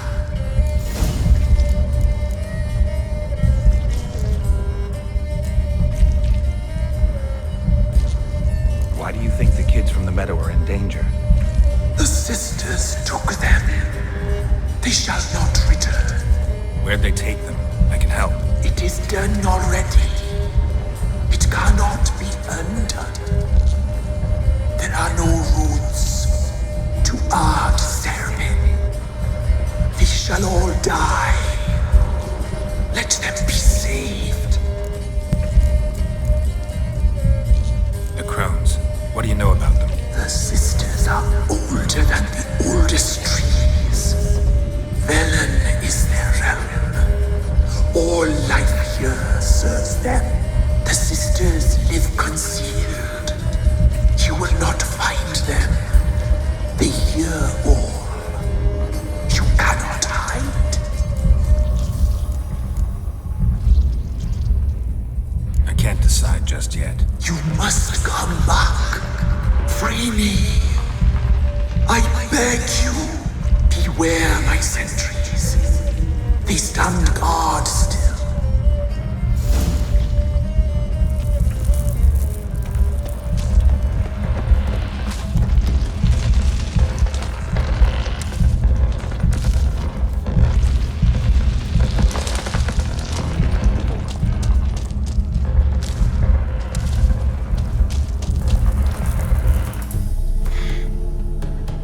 The Whispering Hillock, level 5. Level 5? How is this a level 5? Because there was a level 10 werewolf just beneath us. Or maybe it was not level 10. This is enemy upscaling. Oh, yeah. Probably not level 10 then. Okay. Something about life in dreary, backward settlements leads their inhabitants to hide the truth with misleading names. This takes the form of both hyperbole, a clump of bare trees called Dragon Spike Forest, or a hole in the ground 2 paces deep named the Chasm of Eternity. And understatement, a horrid massacre calmly referred to as the incident. Velen fit the mold in this regard, as Geralt learned while he wandered through it in search of Ciri. There he encountered a trio of highly suspicious magical sisters called the Ladies of the Wood, who directed him to a clump of bogside huts known as Downwarren. Geralt was to solve their problem, a rash of mysterious murders. He spoke to the ealdorman and learned that the evil power behind the killings dwelled in the Whispering Hillock, wherever else. So I guess this was the voice that Kira was hearing. Okay, that makes sense.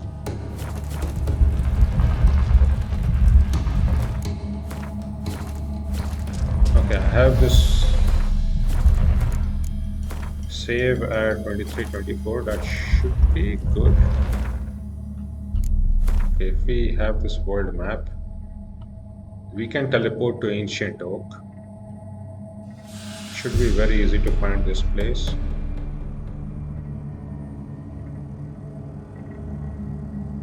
Can we...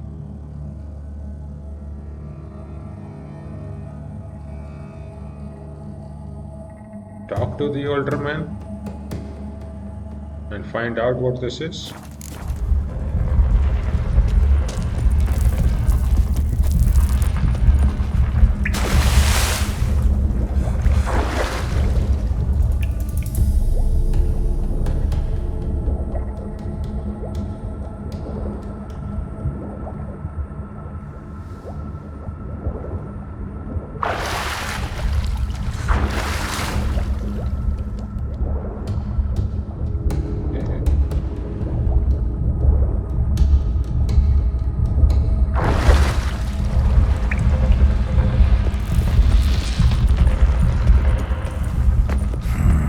Magic.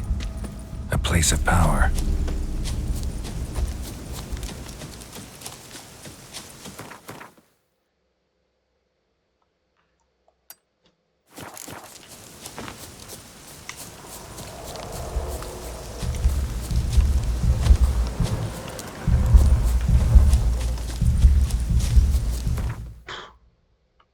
Here, if I go to Downwarren, can I talk to your ealdorman and find out what this was?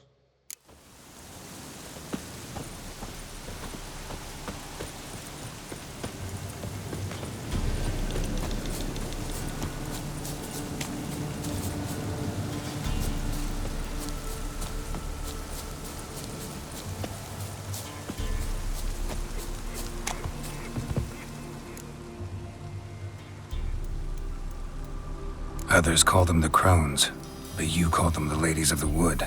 Those who name them Crones, them's artless fools. The Ladies of the Wood have watched o'er this land for ages. In what way? They drive out evil powers. They say 100 springs ago, they saved Velen from a plague of werewolves ravaging our flocks. Good health to you. Farewell. Good health to you. Farewell.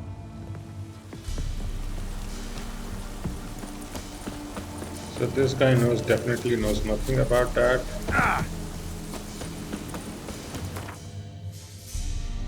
Yeah, about that sentry. I hope I don't get ambushed, but let's go.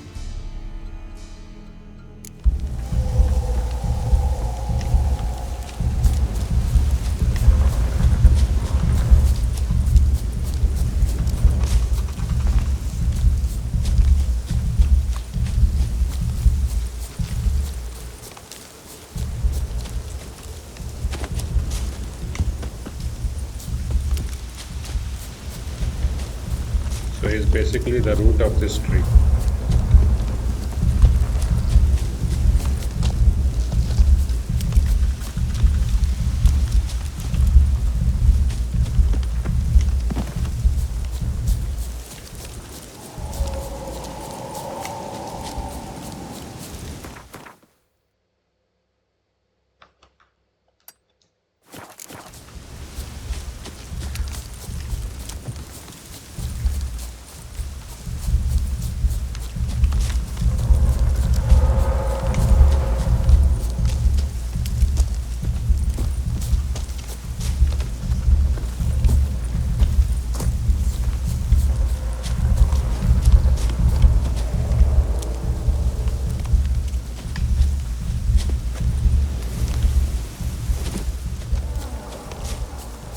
Place of power. Should draw from it.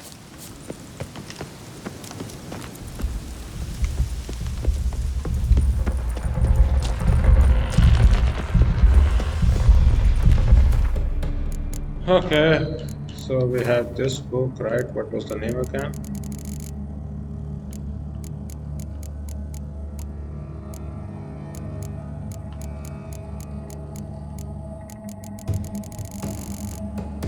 Not this, but it was a normal book, right?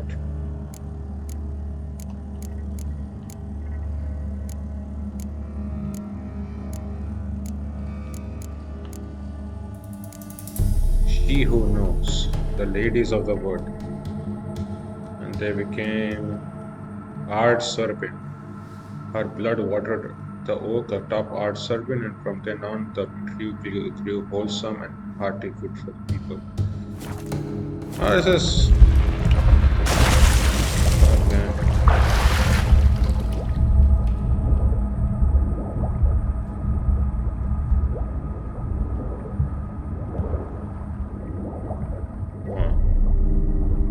Should be able to do this in once. Come on, Geralt.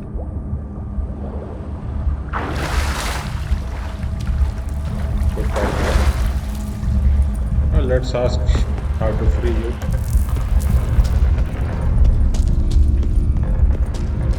I'm back. I've been waiting. You've returned. Your decision. I long to be free once more.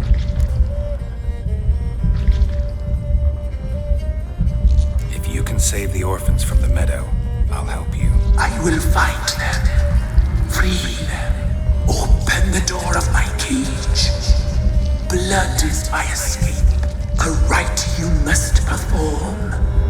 With the black of raven feathers, the white of my bones, and a swift steed, a mare wild and free, in meadows pasture cold, dark as a bottomless well, black as the depths of night. Such a beast, no other. Gather these and bring them here.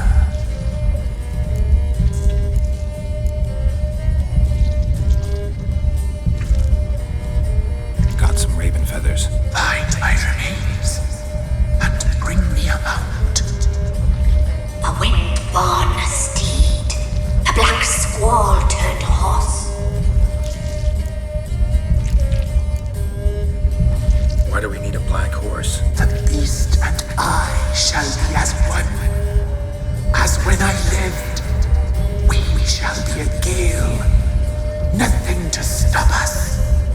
A wild steed from meadows moist. Where'll I find your remains? My bones, they lie in a solitary mound nearby, due west. I'll gather what I need to free you, then return. Gather and return to the hillock's depths, to the tree's rotten heart.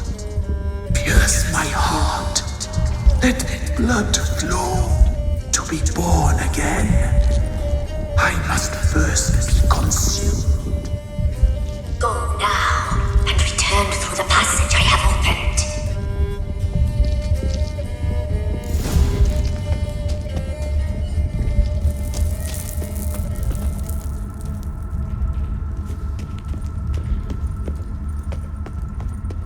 Quest updated. Ladies of the Wood. Solve Downwarren's problem.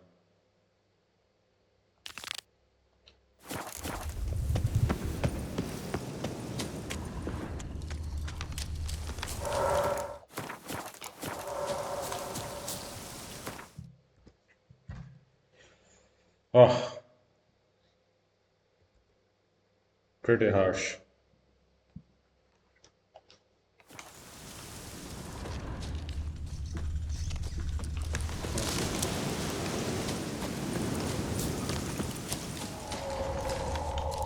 How many more things are we going to fight?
It's already a big mistake doing that.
Just to be safe.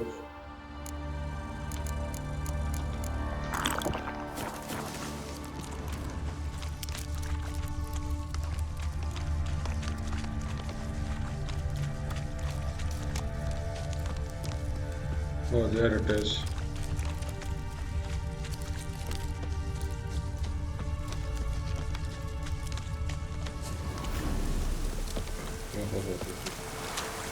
Strange bones. Don't seem human to me.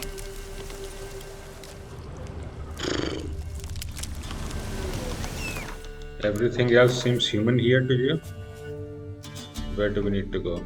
Through this.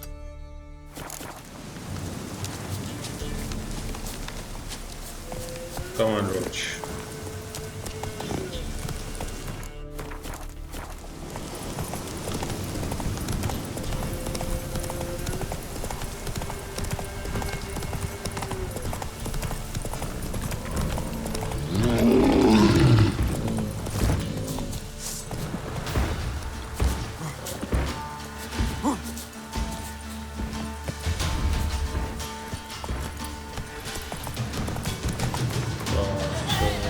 Is a little bit too dangerous.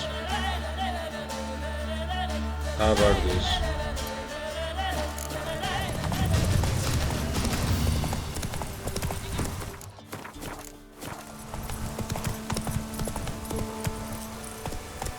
Faster.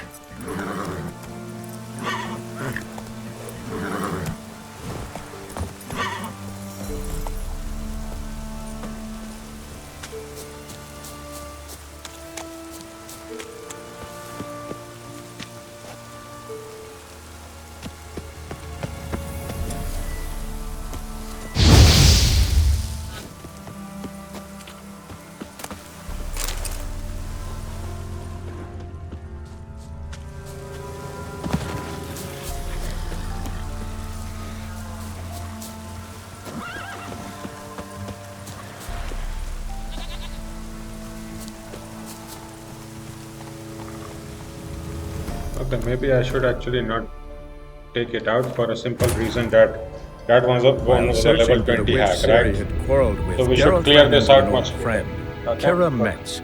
The sorceress told the Witcher about a masked mage. Yes. Ciri had seemed to Thank take you. shelter in his hideout. The Witcher set off to find it, with Ciri in tow.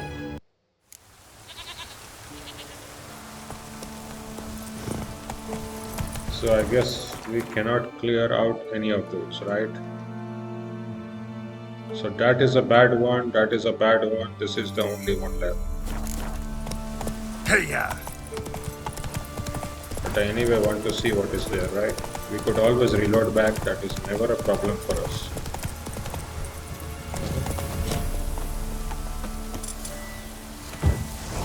Your arse is mine!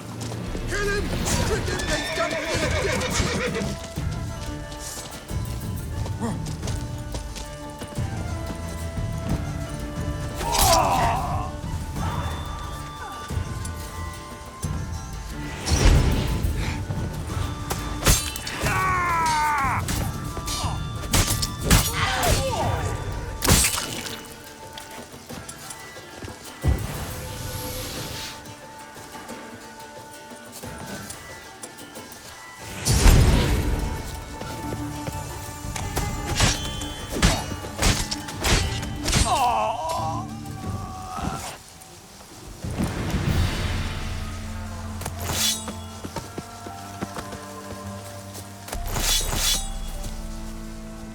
Bandit camp.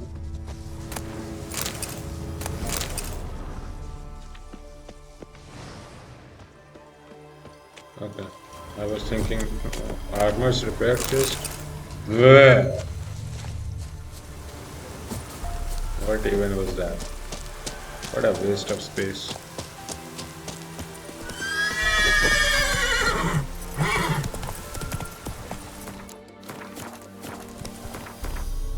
Okay, but at least we cleared that, right? So, not much to say. Run, Roach. Well, I have to also abandon evil, so forgive me, right? Let's go.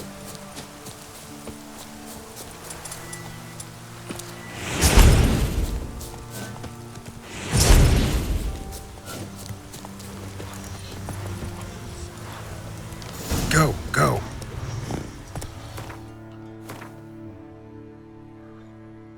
You calm a wild horse using the axis sign and mount it. Perfect. Bring a black horse to the cave beneath the Whispering Hillock.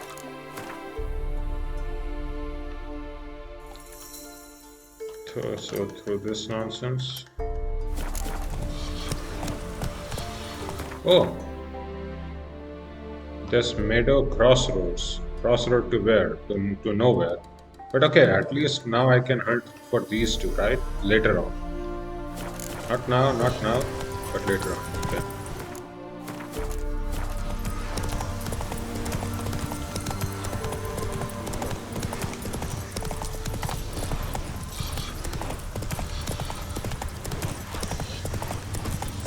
I have to save the children.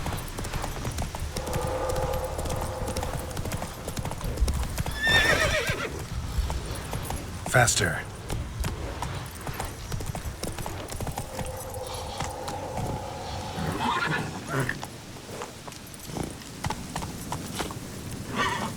Let's go.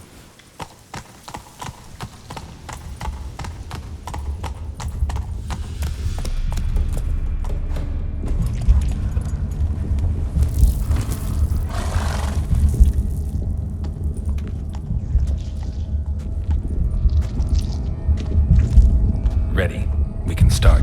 Let me fly, raven wings. Lay things amidst the feathers. Place all beneath my heart. My heart you must pierce, and bring the steed.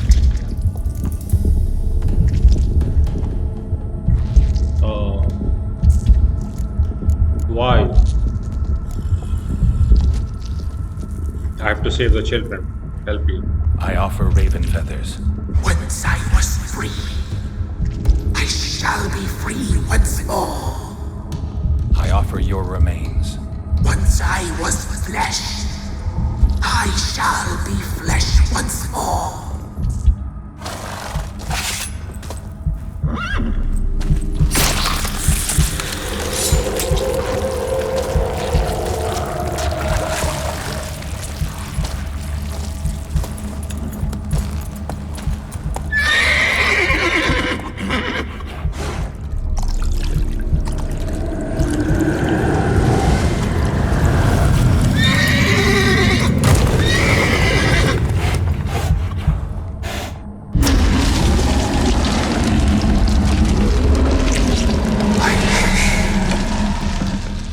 Free the children.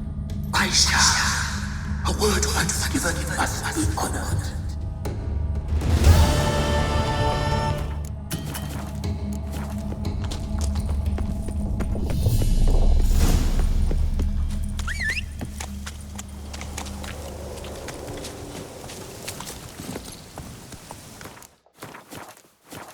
That's it, Roach.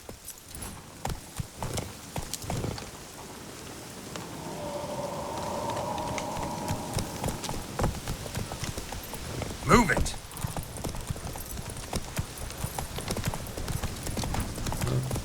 What is with this speed, dude?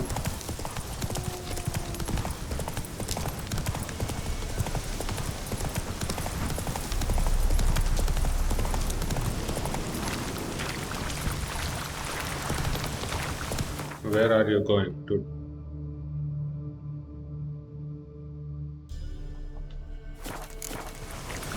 Okay, I will try to follow you.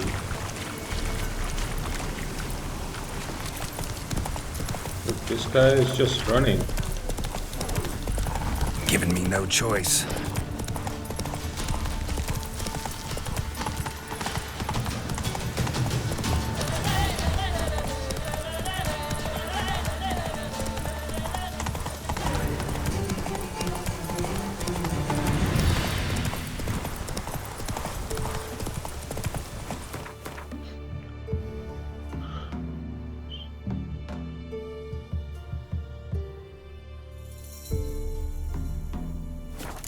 Giddy up.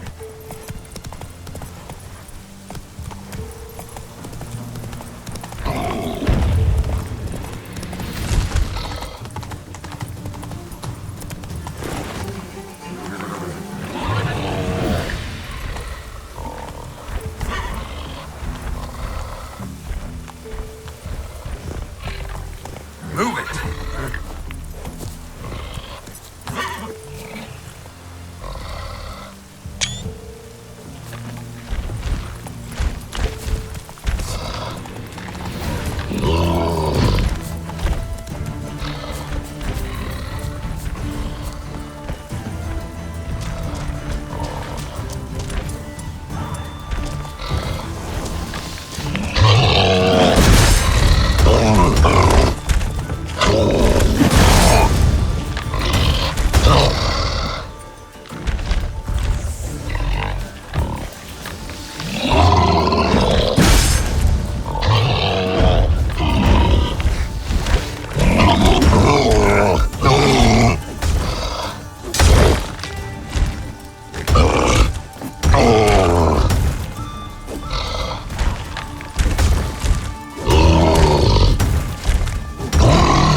Okay.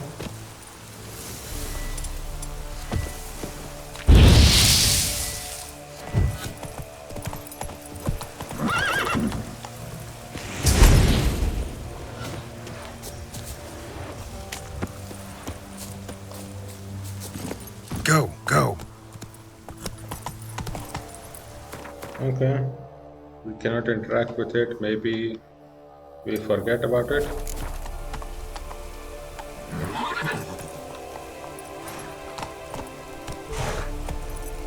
And let the chips fall where they may. I tried to follow it. Get out. And surely this one is bugged, but what am I supposed to do?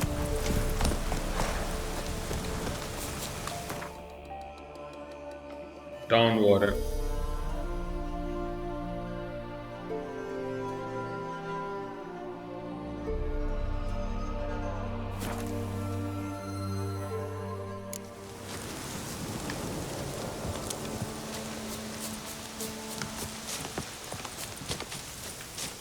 Why is the alderman of Downwarren here?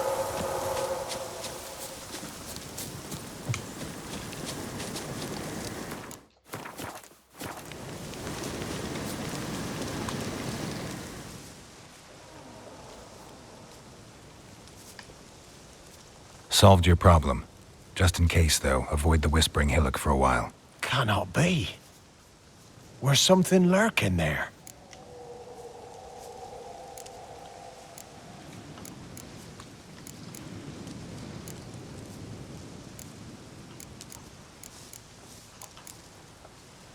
An evil spirit had possessed a tree on the hill.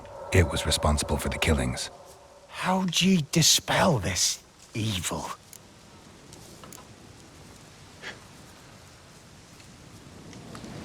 Went up the hill, took care of the problem. The details are my concern. Aye, truly said. I knows naught of such things anyway. The Crones, or the Ladies of the Wood as you call them, said to remind you about payment. Take it you know what they want? Aye, I do. Give me the dagger. Be back soon.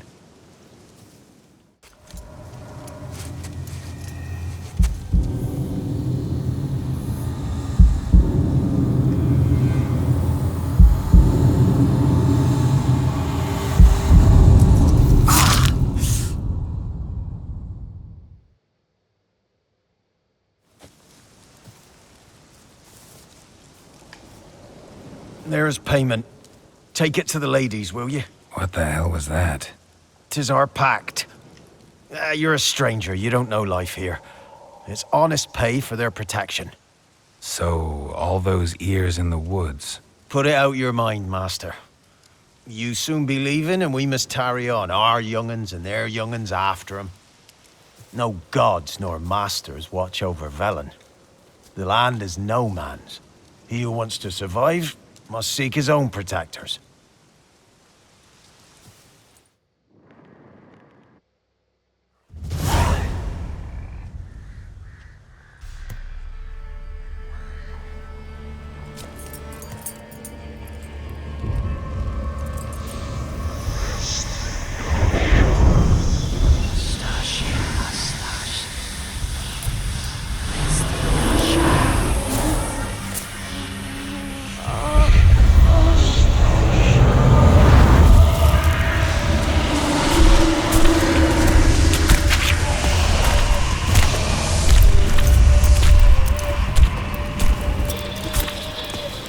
Sheathe your weapon, young man.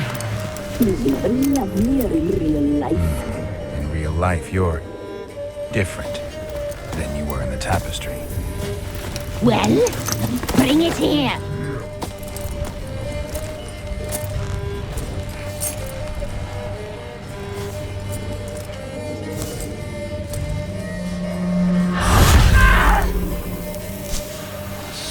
You can bring it, not only.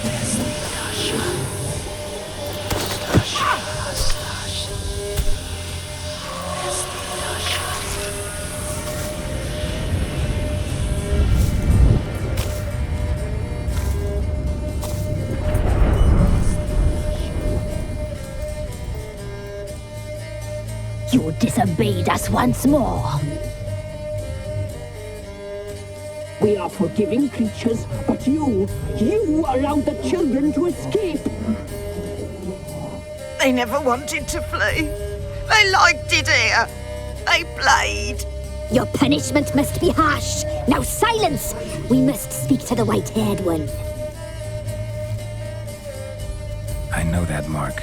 This is Anna, the wife of the Baron of Crow's Perch. She belongs to no man. A fruit ripened in her womb. A fruit sprouted from seeds sown by a man she detested. We helped her. She agreed to serve. She bears the mark. She is ours.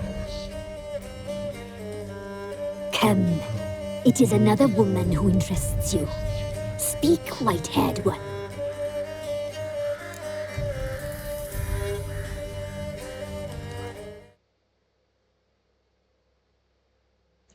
Oh, that is quite something. You looked different in the tapestry. We're all dressed up just for you. This is dressing up. If you only knew how much time we spent in front of the glass. Do you desire us?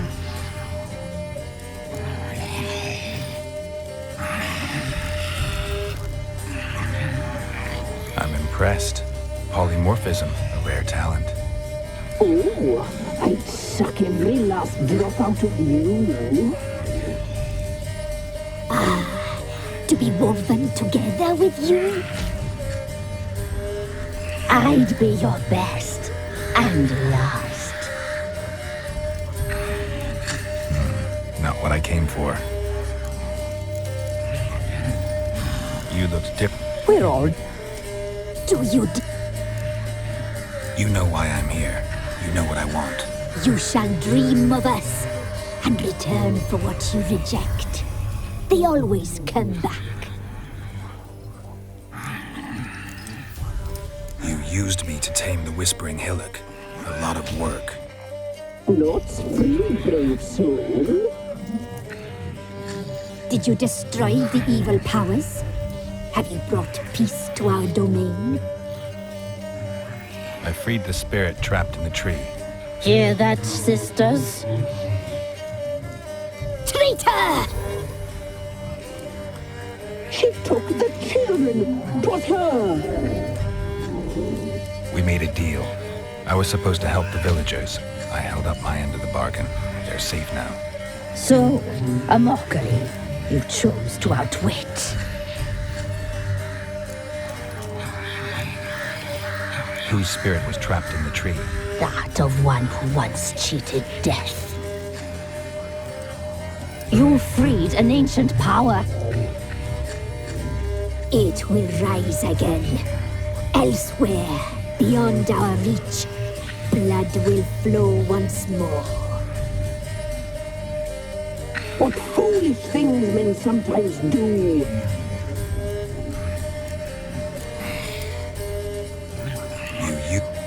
Did you I freed the Here. Treat! We made a deal. So what did you need the children for? We?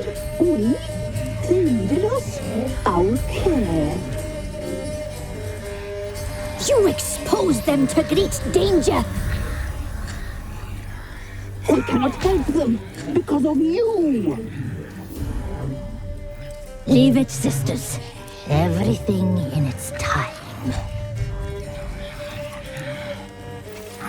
Our deal. I did my part, now you do yours. A word once given, we never break. The girl. Mousy blonde. That's what they call it.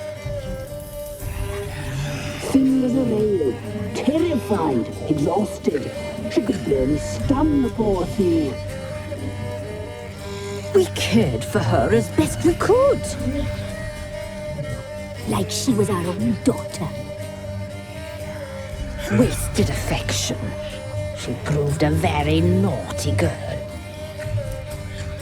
Mischievous, stubborn, and selfish. The young woman I seek never hurt anyone without cause. You've not seen her long.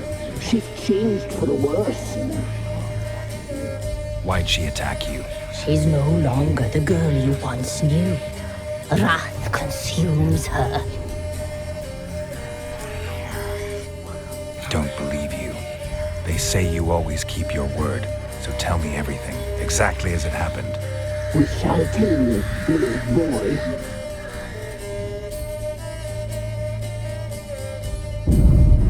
We knew someone saved your life. We led beast enclosures, saw the omens. We would glimpse her likeness, a mirage in a blood. She came from the lower swamp. We knew not at first it was her the omens had spoken of. A child of the elder blood, the soul seed that would burst into flame.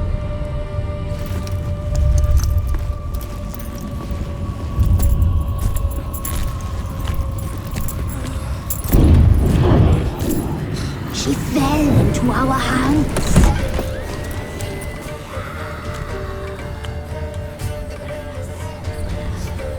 Elder blood! The blood of the traitress.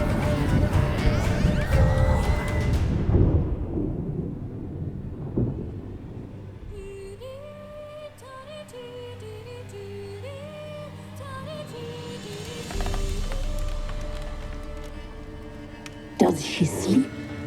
Like a lamb. Come, sisters, no point in dawdling. The table's set. The cauldron bubbles. We cannot! You know she is meant for him! Emirath will get her. He will, but not whole. Well said. We'll just have a sample. I'll take her feet. Lovely and plump. Perfect for a broth. Oh, I can taste it already. Very well. Get on with it!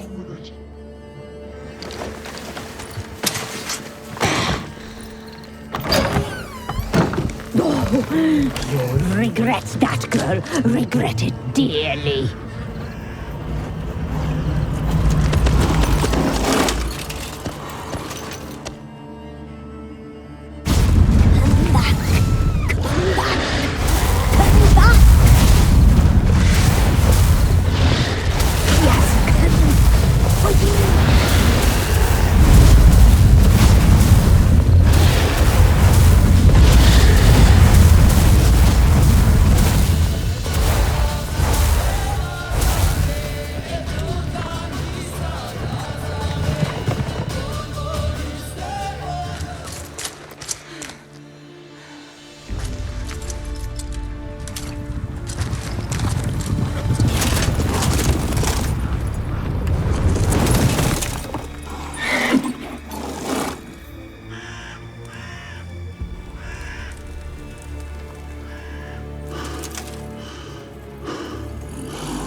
Tried to kill her. Tried to butcher her like an animal and eat her. Her blood, the taste brought back memories of our youth. Elder blood. Extraordinary girl. But you know that. Such a shame she fled.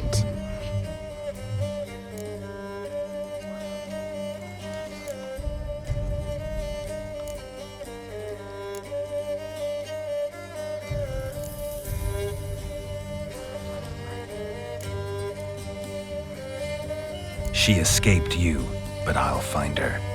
We'll come back here together and kill you. Your return, you shall. Our fates are bound. And one will die, but it shan't be one of us. Now you shall chase shadows and wander midst fog. Each time you see her, she will be a mirage. And if you find her, the girl will die. Seeing you, handsome knight.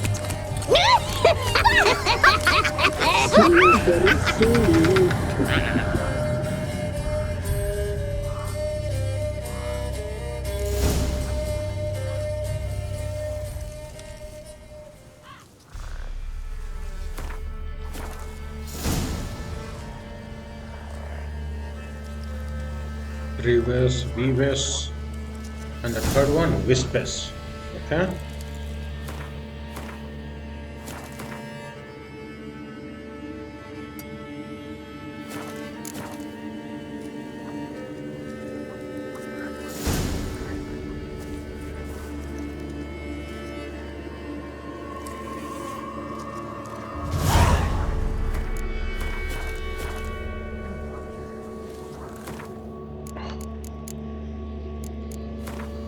Brevis, the crone known as the Brevis, was the middle of the three demonic sisters in terms of age, but the first in terms of size. Brevis was said to be a master concoctor of magical mixtures. The more ghastly legends was said to know over a dozen different recipes for human soup. Imlerith. Imlerith, a general of the wild hunt and a frequent guest in Geralt's nightmares, had been chasing Ciri for quite some time, striving to deliver her to his ruler Ered. This powerful and brutal warrior had fought in the countless battles and campaigns for conquest waged by the Ain Eal in other worlds. He prized physical confrontation above all else, seeking out direct bloody skirmishes where opponents pit their strengths, agility, and training against each other in a contest to the death. The ghost in the tree, the Whispering Hillock. If the world were not as it is, but as it should be, this name would denote a place of hidden nooks and lovers sharing heartfelt lies and hushed voices. Instead, It stood for danger and terror, for a place where wild animals driven by some mysterious power had killed many an inhabitant of Downwarren. Geralt agreed to investigate the problem and soon discovered the animals were controlled by a spirit entrapped in a tree growing atop the hill. The spirit spoke to him in a woman's voice and claimed to have once been a druidess who had kept watch over the Wellen grove until the Crones murdered her and imprisoned her ghost in the tree. That was a woman's voice, not a man? Really? The forces of nature she had once served now protected her from the fiendish distress's further designs. The unfortunate locals had died as collateral damage, for the spirit attested nature's wrath is unrestrainable and distinguishes not between unwary innocents and unwelcome ill-wishers. The spirit begged Geralt to lift her curse and free her from her torment. In exchange, she promised to rescue the orphans from the swamp clearing who would otherwise face a cruel death at the hands of the Crones. These whispered words convinced Geralt, and following the spirit's instructions, he lifted the curse, transferring the druid's ghost into the body of a black mare. So the spirit was set free, and the dark powers afflicting the Whispering Hillock were dispersed. Vives, though the youngest of the three Crones, the Vives was not one shot less ugly or evil than her older sisters. It was she who wove their magic tapestries of human hair gathered as tribute from the young children of nearby villages during their cutting ceremonies. These tapestries were how the worshippers of the deities of the wood made contact with and paid homage to their deities. Vispes, the Crones of Wellen were not just old, they were literally ancient, having been around since the reign of the first human kings and possibly even since the coming of the elves. Of the three ghastly sisters, the Vispes was most ancient, or at least so claimed the some dwellers as whispered legends. Whispered, for if they spoke too loudly, the crone would hear it, for she demanded tribute in the form of human ears, which she hung from trees and through which, using primeval magic, she heard all that happened in the swamp. Annabelle. Anna Stringer. Geralt did not meet Anna Stringer, the Bloody Baron's wife, when he visited Crowspot. Some time before his arrival, this woman had disappeared in unexplained circumstances along with her daughter Tamara.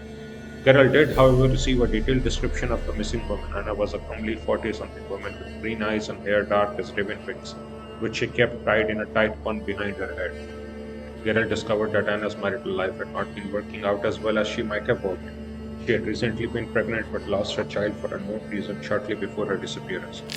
When Geralt pushed the Baron about the matter, the ugly truth finally came out. Desperate and miserable, Anna had fled, taking Tamara with her after her drunken husband beat her badly. The Baron was convinced Anna had miscarried because of his actions, but Geralt was not so certain about this. He couldn't stop thinking about the strange talisman meant to ward off evil power Anna had received from the Peller. The situation grew even more entangled when Geralt discovered that, after fleeing Crow's Perch, Anna had been taken captive by some gigantic beast who carried her off into the darkness. As if that weren't horror enough, eyewitness testimony claimed her hands had burned with a strange glowing symbol shortly before this. Perhaps this was precisely what the talisman Anna had received from the Peller had been meant to guard against. Tamara only deepened Geralt's sad understanding of her mother's situation. The women had decided to flee together because they had had enough of the Baron's drunken rages and beatings. Anna hated her husband so much that she was ready to do anything in order to be free of the man and the child he had put inside her. Geralt put the facts together and realized the old woman in the swamps was, in fact, Anna, the Baron's missing wife. He also learned that the signs on her hands were symbols of the pact she had made with the Crones in order to get rid of her unwanted child.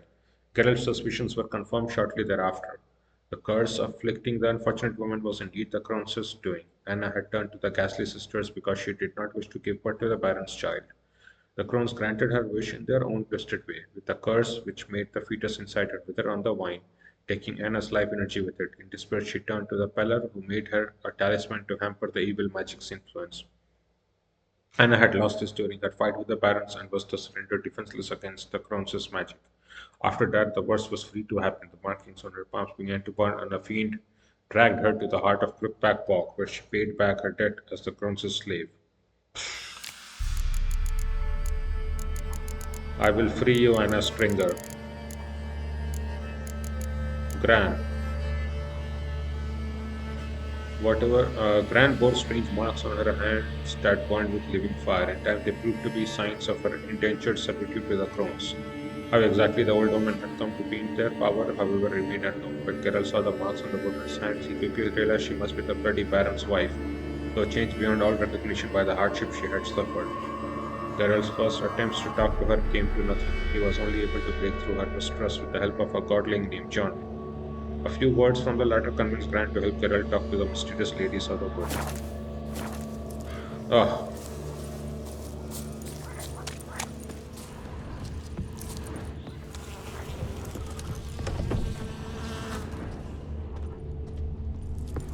Well, I definitely want to be away from here, right?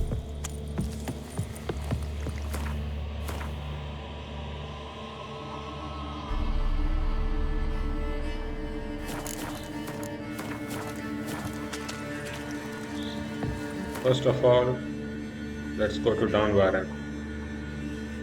Oh, their problems have been solved.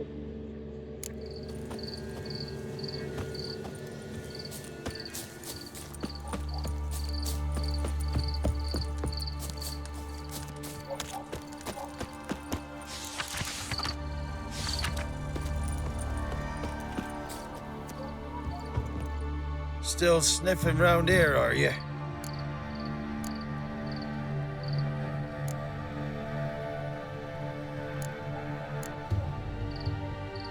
Met your ladies, and I think Crones is more fitting as a name for those monstrosities. Why'd you say that? Just the look of them. Hideous monsters clad in human robes and skin. Fistek must addle your city folks' brains. I ain't seen all the ladies, true, but the Whispers, she's shown herself a true beauty, that. Examined the Whispering Hillock. Thought you'd not return. What did you learn? Your ladies of the wood are 3 murderous sisters. Lies! Foul lies! Speak not so, for you bring their wrath upon us.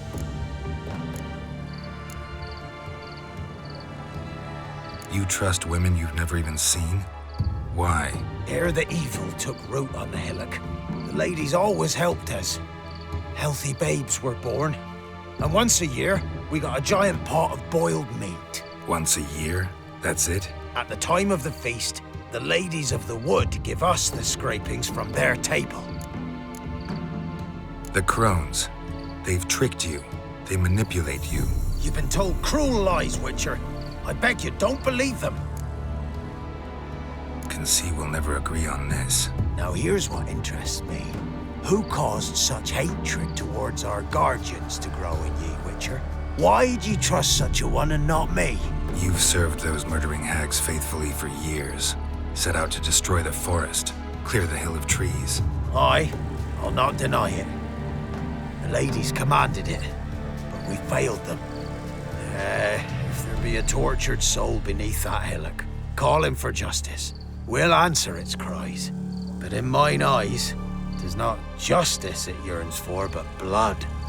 Don't blabber to me about guilt and punishment. In my reckoning, something wants our lives, but we're not keen on dying. And that's all in your hands. Good health to you. Farewell.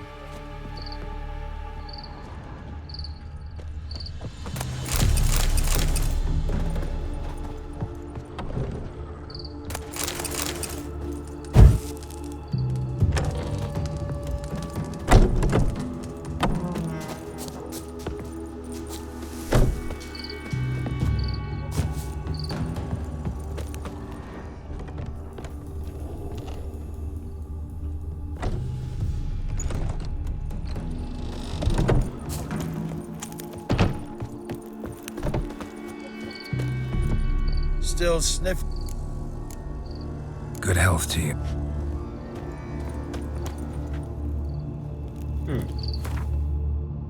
Something seems off in quest ordering, right?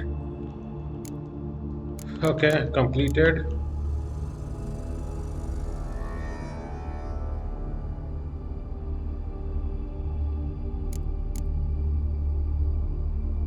That was what?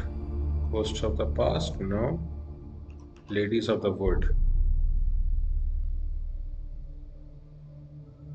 Hendrik had known but a portion of the truth, and his notes had led Geralt astray. Ciri had in truth come into conflict with the 3 Crones of Brookback Bog.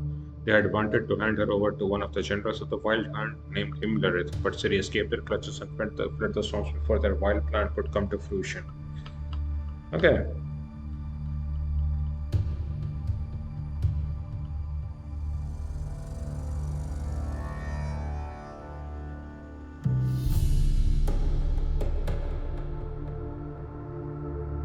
The truth hidden under the Whispering Hillock, a woman spirit imprisoned in a cave within it. Geralt felt sympathy for the ill-treated ghost and helped it enter the body of a horse, thus regaining its freedom. Okay. Pretty nice. Good luck with you. Well.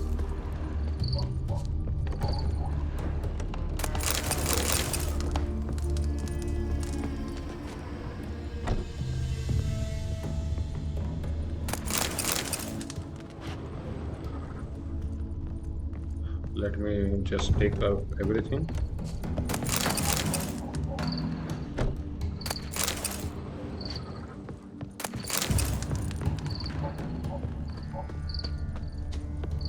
Quite some homes. Okay, this is the same home with the merchant, not this one. The other one, right? Oh, ho, ho, ho.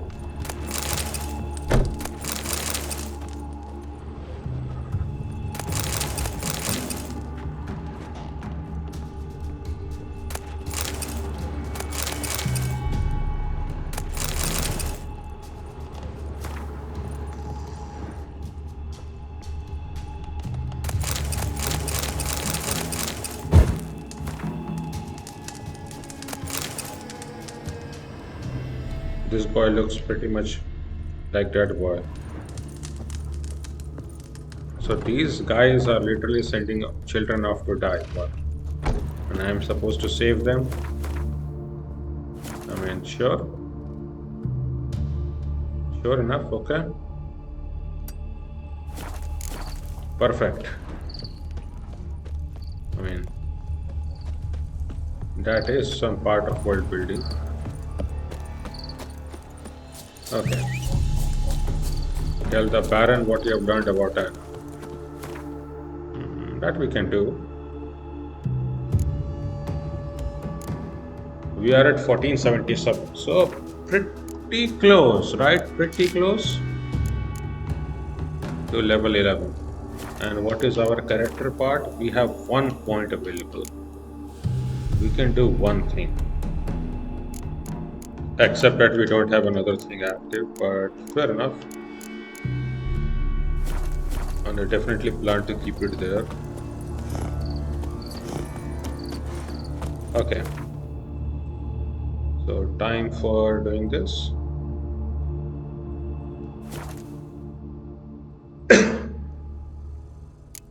Ever heard of preventive arse whooping? That also reminds me, glossary, bestiary. Relicts, what is that? Crones. Sister Crones, hand in hand, terrors of the sea and land, thus do go about, thrice to thine and thrice to mine, and thrice again to make up 9. Macbeth, Act 1, Scene 3. The isolated corners of our world harbors creatures older than humans, older than academies and mages, older even than elves and dwarves.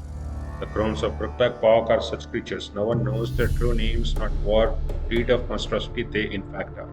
Common folk have given these 3 sisters the name Weavers, Brewers, and Whispers. They call the threesome the ladies of the wood, or simply the good ladies.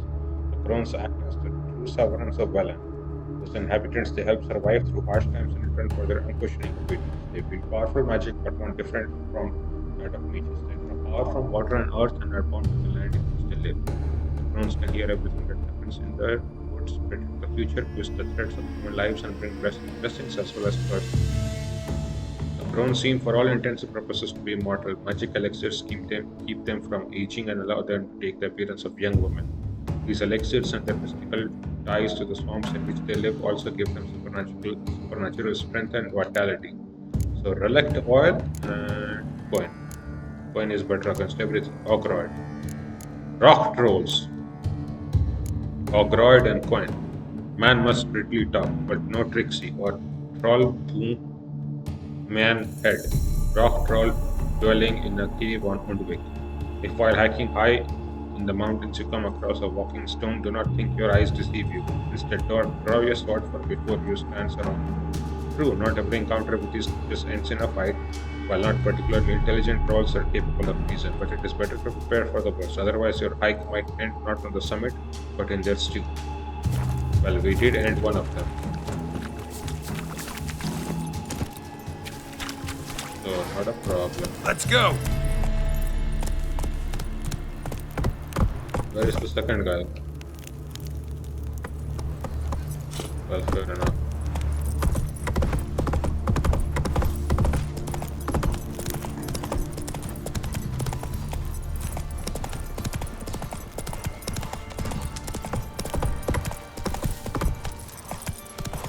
Or at least now this is open. Oh. Time to water the horses. This Run, dog Crones. again, wanting to get killed again. Right.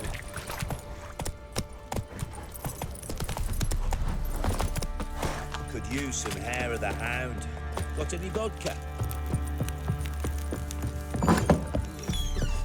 What I think the Baron. Oh, inventory. These three for sure. And hunting gauntlets. Both of these. Okay.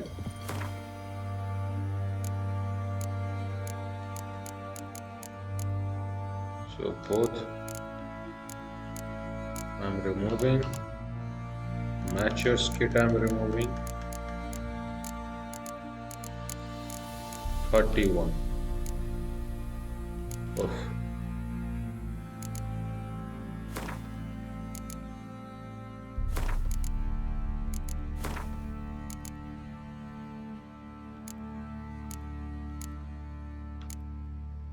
Okay.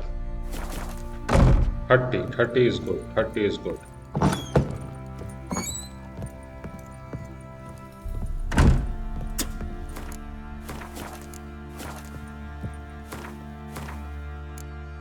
Level 10, so that will be level 11. Pretty soon. Should be good. So we complete this quest just in time. Okay. I'm listening. What do you come to me with? Gave Tamara your gift. How'd she react? Probably not like you'd have wanted. She threw the doll away. Threw it away? Oh, gods, I hoped, despite all. Oh. Well, what of Anna?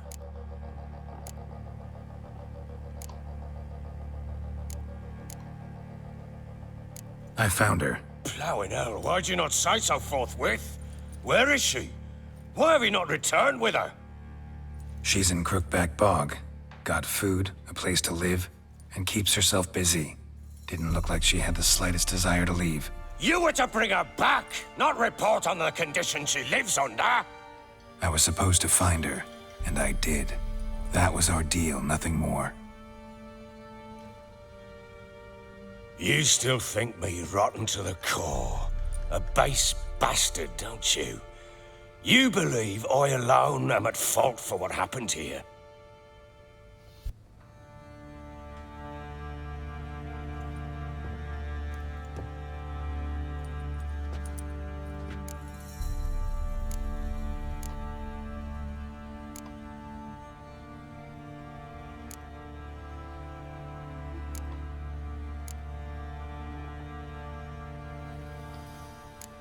Actually, that's exactly what I think. The world might seem black and white to you witches, but for us common folk, it's shades of grey. As is my family's story.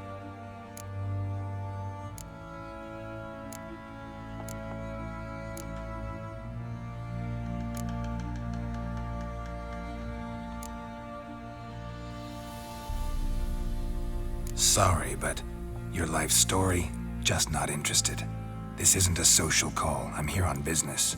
Will you at least tell me how Anna wound up in that blasted bog?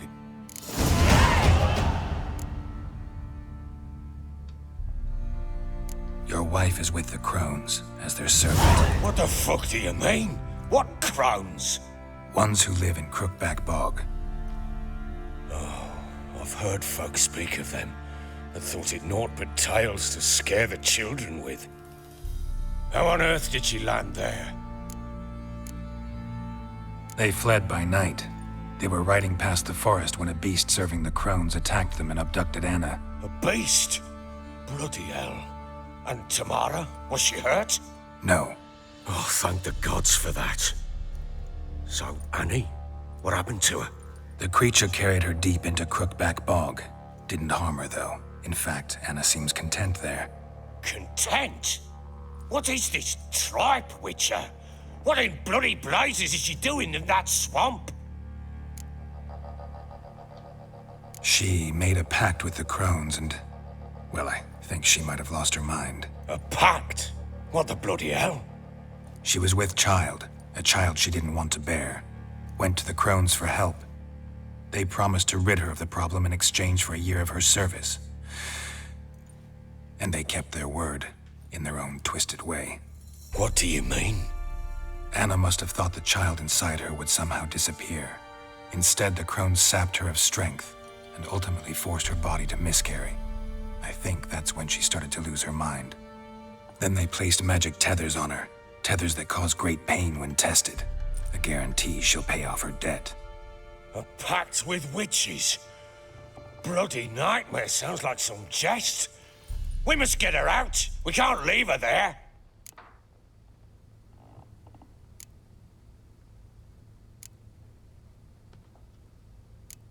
Do what you will, but leave me out of this. You ask me, wading through the swamp to mess with the Crones, just plain stupid. What would you have me do? Sit on my arse and wait for her return? I'll send men, go with them myself, and we will pull her out. I've warned you.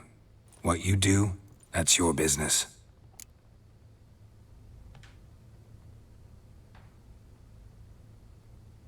We had a deal.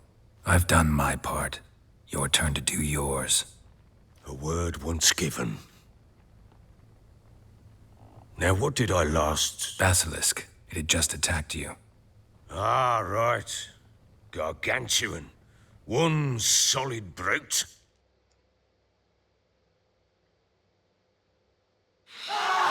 It landed right in front of us. I thought we'd breathed our last. Watch out! If I don't survive this, you're to take whatever you want from the fortress. You'll survive! Let's show this bastard what we were.